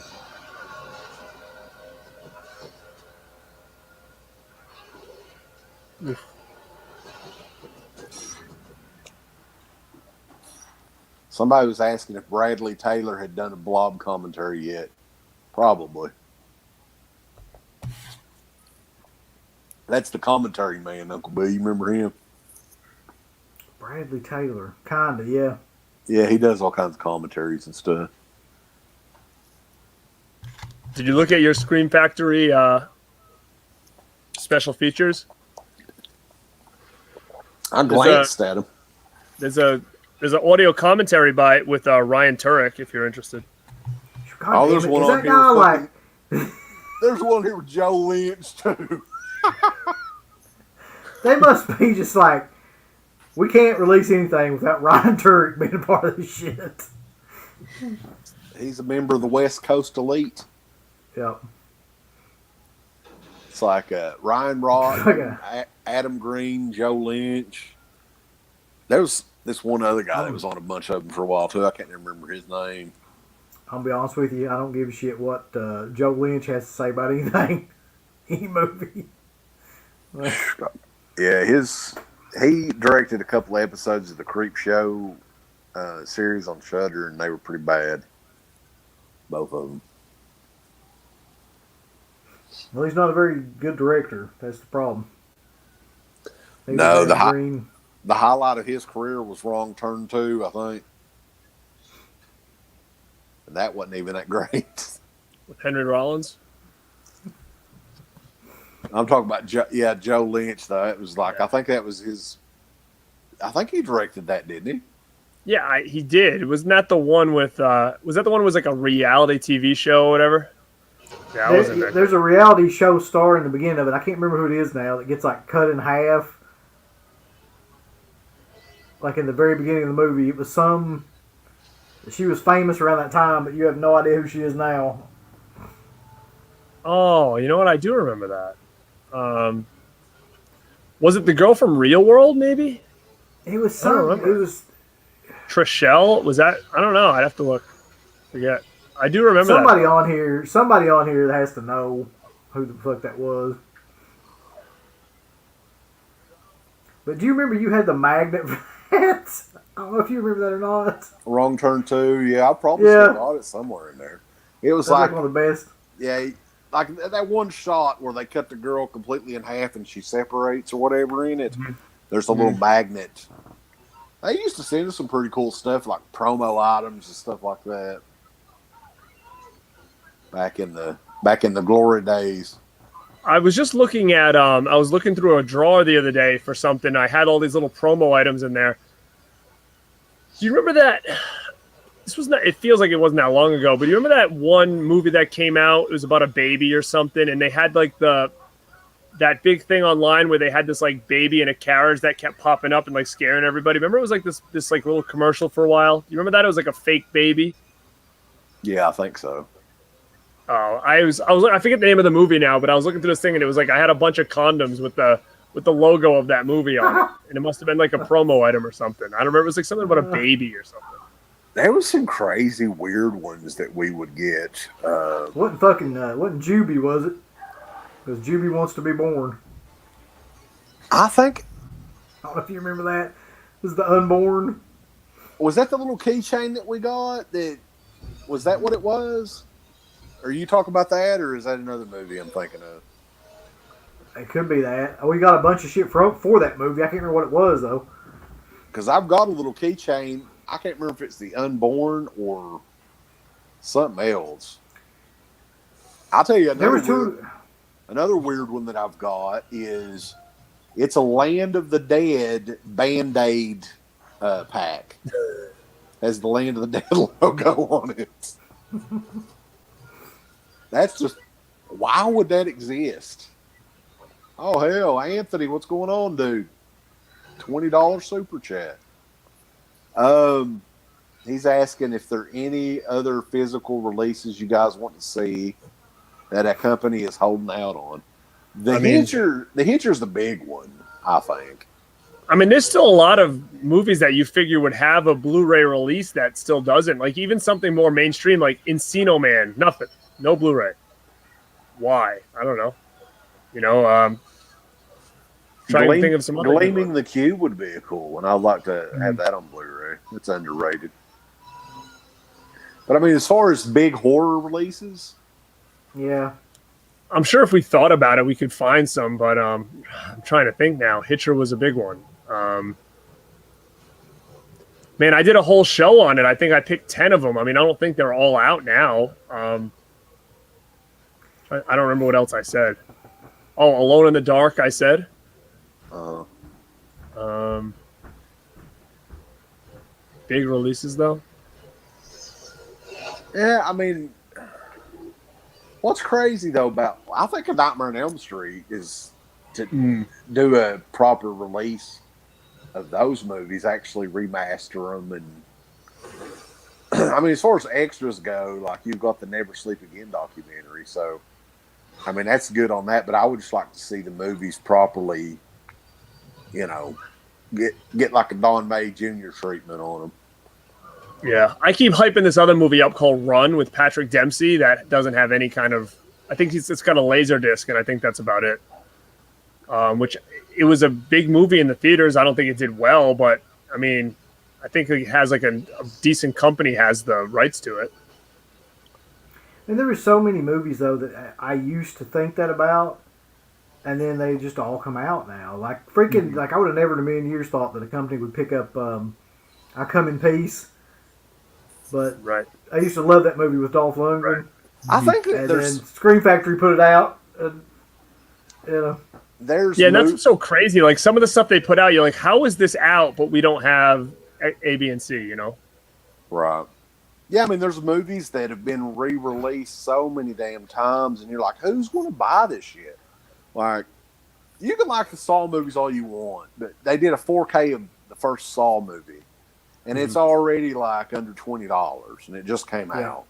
Yeah, even the I'll tell Steelbook, you- 4K Steelbook was $18. I mean, that's cheap Yeah. for a Best Buy exclusive. Usually like $30.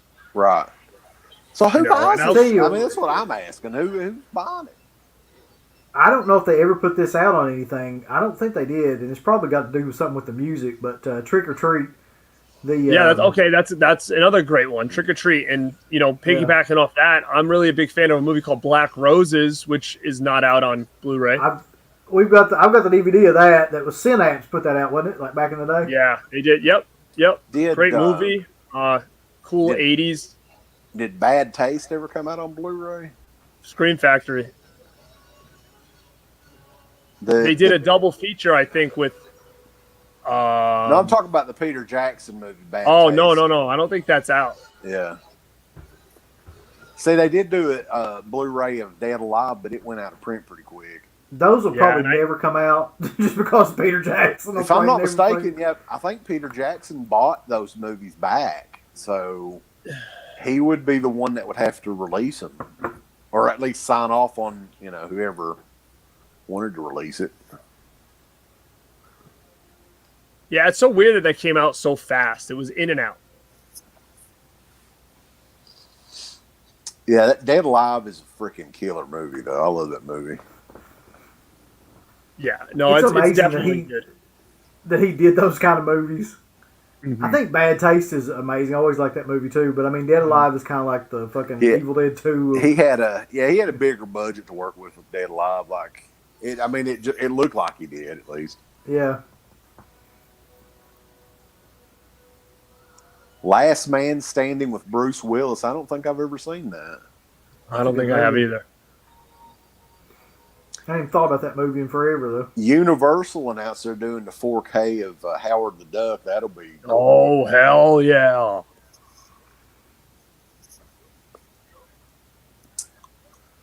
Matt says Psycho Cop, Deadly Friend, The Willies, The Dentist. I think Deadly Friend is coming out. I'm Yeah, almost it's coming. positive. The Willies is a cool movie though. It deserves an upgrade. Even the original DVD is kind of shit quality.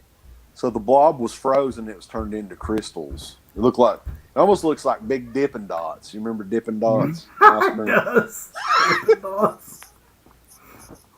That's some good shit, man. Dippin' Dots is like it messes with you when you're like, what the Yeah, fuck? it's scientifically engineered ice cream. Yeah. Yeah.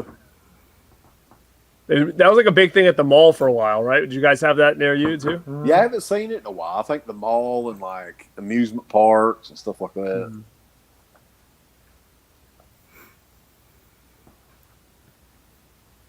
But yeah, I mean, Scream Factory stuff, like they were on a roll there for a while. But now, I mean, a lot of the stuff that's coming out, like King Kong 76, did you get that one, Garrett? I actually ordered it from the website as soon as you said that people were not getting the slip. So I was like, all right, I'm going to order it. And it said it was shipped. I just haven't got it yet. So hopefully it comes the way it should and not, I'll be so pissed if it doesn't because I ordered it straight from the site just due to that. I mean, maybe I'm just not remembering well or whatever. I remember that movie being shit. Like, I just remember hating that movie. I always thought it was kind of good. It was, again, it's been, I have the DVD, but it's really been, man, I haven't probably watched that since that DVD came out. And that could have been going on 15 years or, you know. See, I kind of like the King Kong Lives, the really cheap sequel that they made. Oh, You got yeah. What the Which hell? one had Jessica Lange? Oh, this song's killer, dude. So good. Listen, you guys are going to sing it. Ooh, yeah.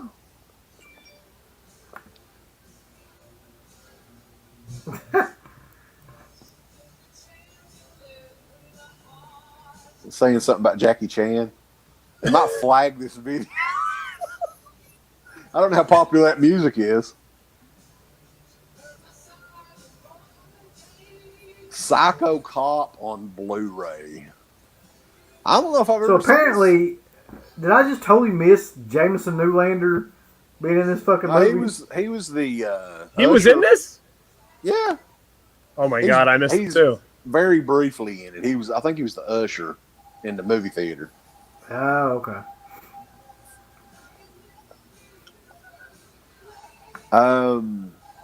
Slumber. Yeah, that is a pretty rocking 80s hair metal. I love. Yeah, man. It's got a great chorus. Yeah. So that's the thing. If we do a Dead Pit, or a Hellord, like EP record, how in the hell are we going to do the vocals, man? I don't know if I can do that now. It's a fair question. I don't know if I can either.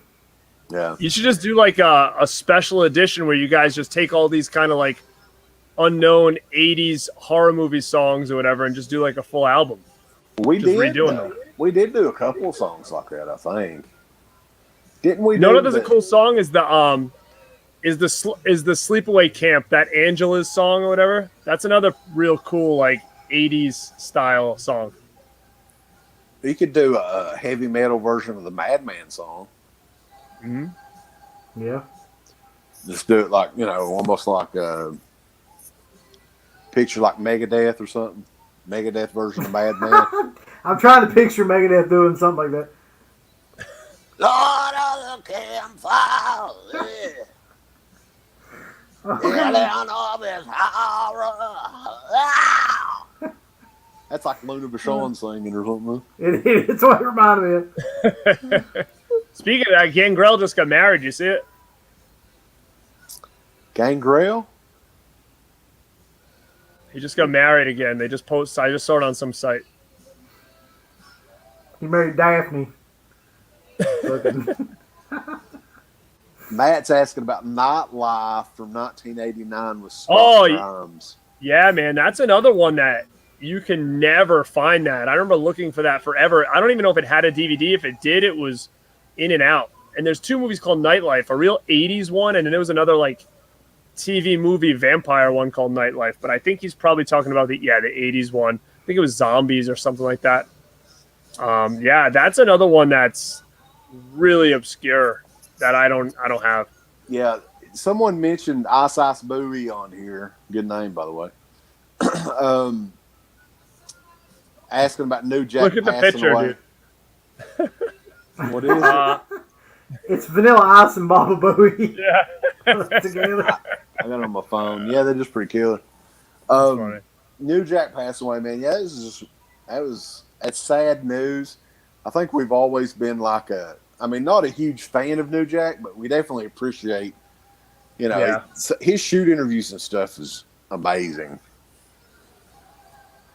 Yeah, he's lived a crazy career, man, crazy life. You watch his documentary on, or what was it, the Dark Side of the Ring? It's pretty crazy stuff. But he's also somebody that I mean, it's not a surprise. Just that so you're much right, it's shit. not. Like, Yeah. it's almost like you look at it and you're like, wow, I'm surprised he's lasted this long, considering, Yeah. And that whole mass transit incident, that happened like right around my area, that with that dude. I still remember when all that went down. I've still got like a first generation tape of that I got before they took it off of their website. Anthony said he would pay for the Hell Lord EP. Yeah, so maybe we need to make that happen. Well, we definitely got the means now. Yeah, I've got to relearn them damn songs because there's a couple of them that I remember the name of them, but I don't remember the damn song.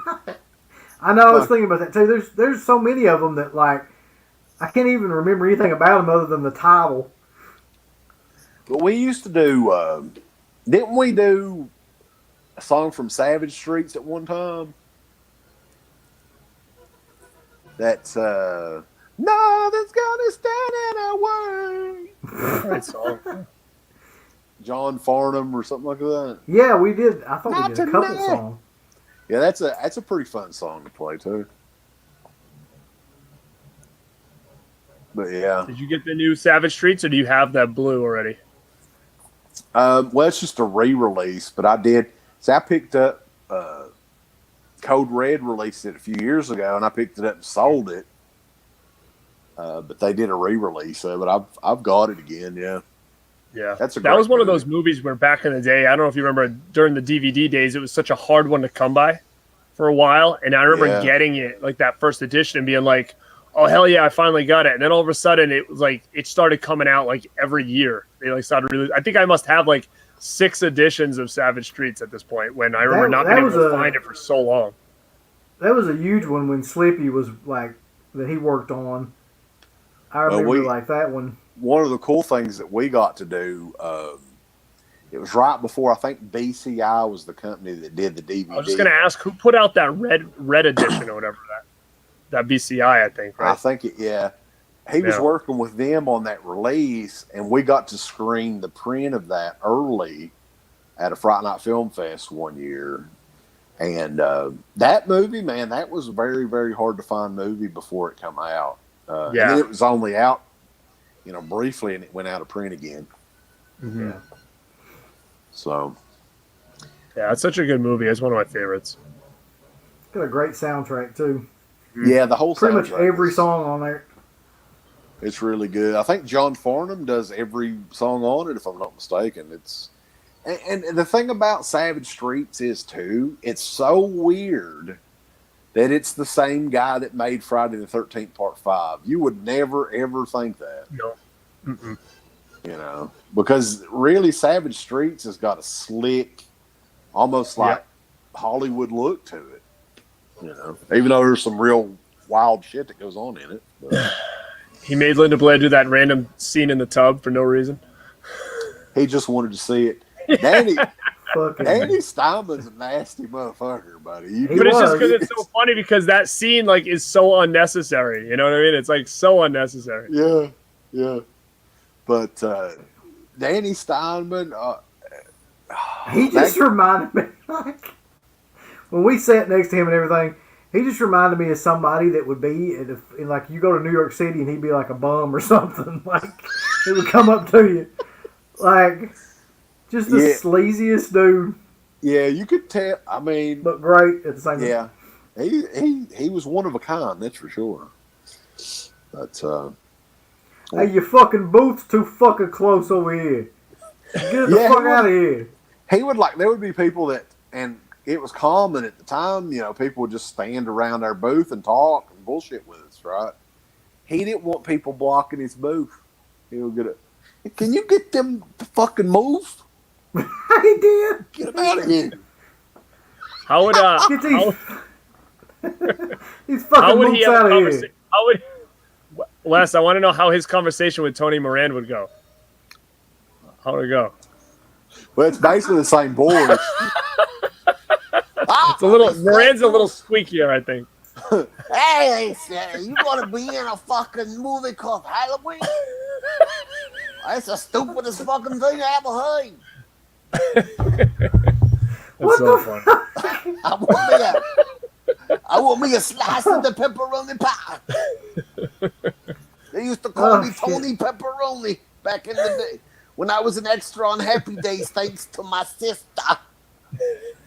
That's one guy that pretty much ever since we've been doing the show we hated. Like he's universally just a piece of shit for 20 years. He really is. Like there was he's pretty much canceled now, so I don't know. There was he was canceled before, I think, because he was like, wasn't he trying to? He was a minister or something, now ordained minister, and trying to. It's like you could have Michael Myers marry you. There was I a saw thing. something about that. Yeah, there was a thing at this hospital over in West Virginia that they converted to like it was going to be haunted or something like that, and they brought him in and would offer like he would marry people at this haunted hospital for like $200, $300. I can't remember how much it was, but like it was a whole thing, and they were advertising it like he's Michael Myers. I'm like, no, he's not. It's like the original Michael Myers. What's funny is those like Tony Moran talks like that, and he is not from he's from fucking like L.A. I think. Like, how does he end up talking like that? I don't know. He's like fucking Joe Pesci or something. Hey, something to me, fucking prick bastard. The stupidest thing I ever heard. Apparently he sounds like Mick from the Rocky movie. You gotta punch that back till it hurts. Come on, kid. You want me to scribble my fucking name on a poster? It'll be $45, motherfucker. You loser. You fucking dork. You want me to sign your poster? You're a bum, kid. What the you fuck? Get that poster out of here. What the fuck do you want? Oh, fuck. Did you watch that clip of him, the whole thing? I watched a little bit of it. Man, it's just it's so funny. It's so funny. Like the things he would say too, it's just kind of it's just so random. It was almost like a stand-up comedian act or something. You could tell he says the same because he says the same couple things like every interview. It's almost like he has like special quotes that he says every time. You know. Yeah. There's certain people like him and Warrington Gillette before he passed away that they made a career out of like saying that they were this thing that they never really were, and people like that just drive you fucking crazy. Well, the thing is, that and just I don't know certain things like he's doing interviews and he's like, oh yeah, like what do you say? Jamie Lee Curtis slept with everybody. Like that's a pretty bold statement to make. You know what I mean? Like what was he on set for like 5 minutes? You know what I mean? Like, does he know any of that stuff? He wanted to meet me. Garrett, I heard a rumor that Jamie Lee Curtis was playing with John Carpenter's balls. Well, then what did he say? Like John Carpenter was like beating. That invitation's starting to morph into fucking Andrew Dice Clay. Hey, yo, fuck. Yeah. Jamie Lee, why did you play with my balls? I know. Then he's saying like what John Carpenter was like beating his wife or something on set or something. Hey, Jamie Lee, I'll pour a little bit of insure on one bowl and a little bit of insure on the other. I'm over here now. Yeah, I was just crazy, man. Yeah. But, well, guys, it's been fun. I'm sure you guys are probably ready for bed. It's past 11 o'clock. It's past Well, my bedtime. we'll have to do this again for sure. Maybe. Yeah, It's people been like a lot- we. It's been a I lot hope of anybody fun watching the doing this. Blob didn't get lost because we didn't talk much about it. Well, I mean, it's kind of just bullshit, and I mean that's kind of what we always used to do, doing these things. I was sitting here thinking, like, it reminds me of those John Carpenter and Kurt Russell commentaries where they talk about the movie for like 5 seconds and then they just fucking bullshit Yeah. the entire Well, rest of the time. With the Blob, I mean, it's great effects is basically what you want to touch on. The movie itself, I mean, you know, but I think it was like the highlight was, you know, just the prosthetic old school effects, and it was towards the mid to late '80s. It was at its peak because after that, you know, they kind of went away and just did computer generated stuff. So Yeah, we'll have to do it again. Pick something else. I mean, it at least gives me a reason to kind of rewatch some of this stuff because sometimes I have a tough time like finding the time to do it. So it's always for good to sure. kind of get it in during this, you know. For sure, yeah, we should definitely, you know, pick something else out at some point. I think it's worked out pretty good. Yeah. Hope everybody enjoyed it. We Yeah, should, guys, thank you so watch- much for anybody who checked it out. We should What- watch Sleepaway Camp 2. I'd watch that. Unhappy Campers or Spookies. Yeah. That's one that Uncle Bill's been wanting to do for a long time. The Spookies is another one that would just be like fucking hilarious to do a commentary over. I don't think that's I don't cool. think I've ever seen Spookies all the way through. Well, you're in for a treat. So yeah, we will definitely get back together and have to do this again. It's been a lot of fun, guys. Appreciate everybody thanks, for guys. checking it out.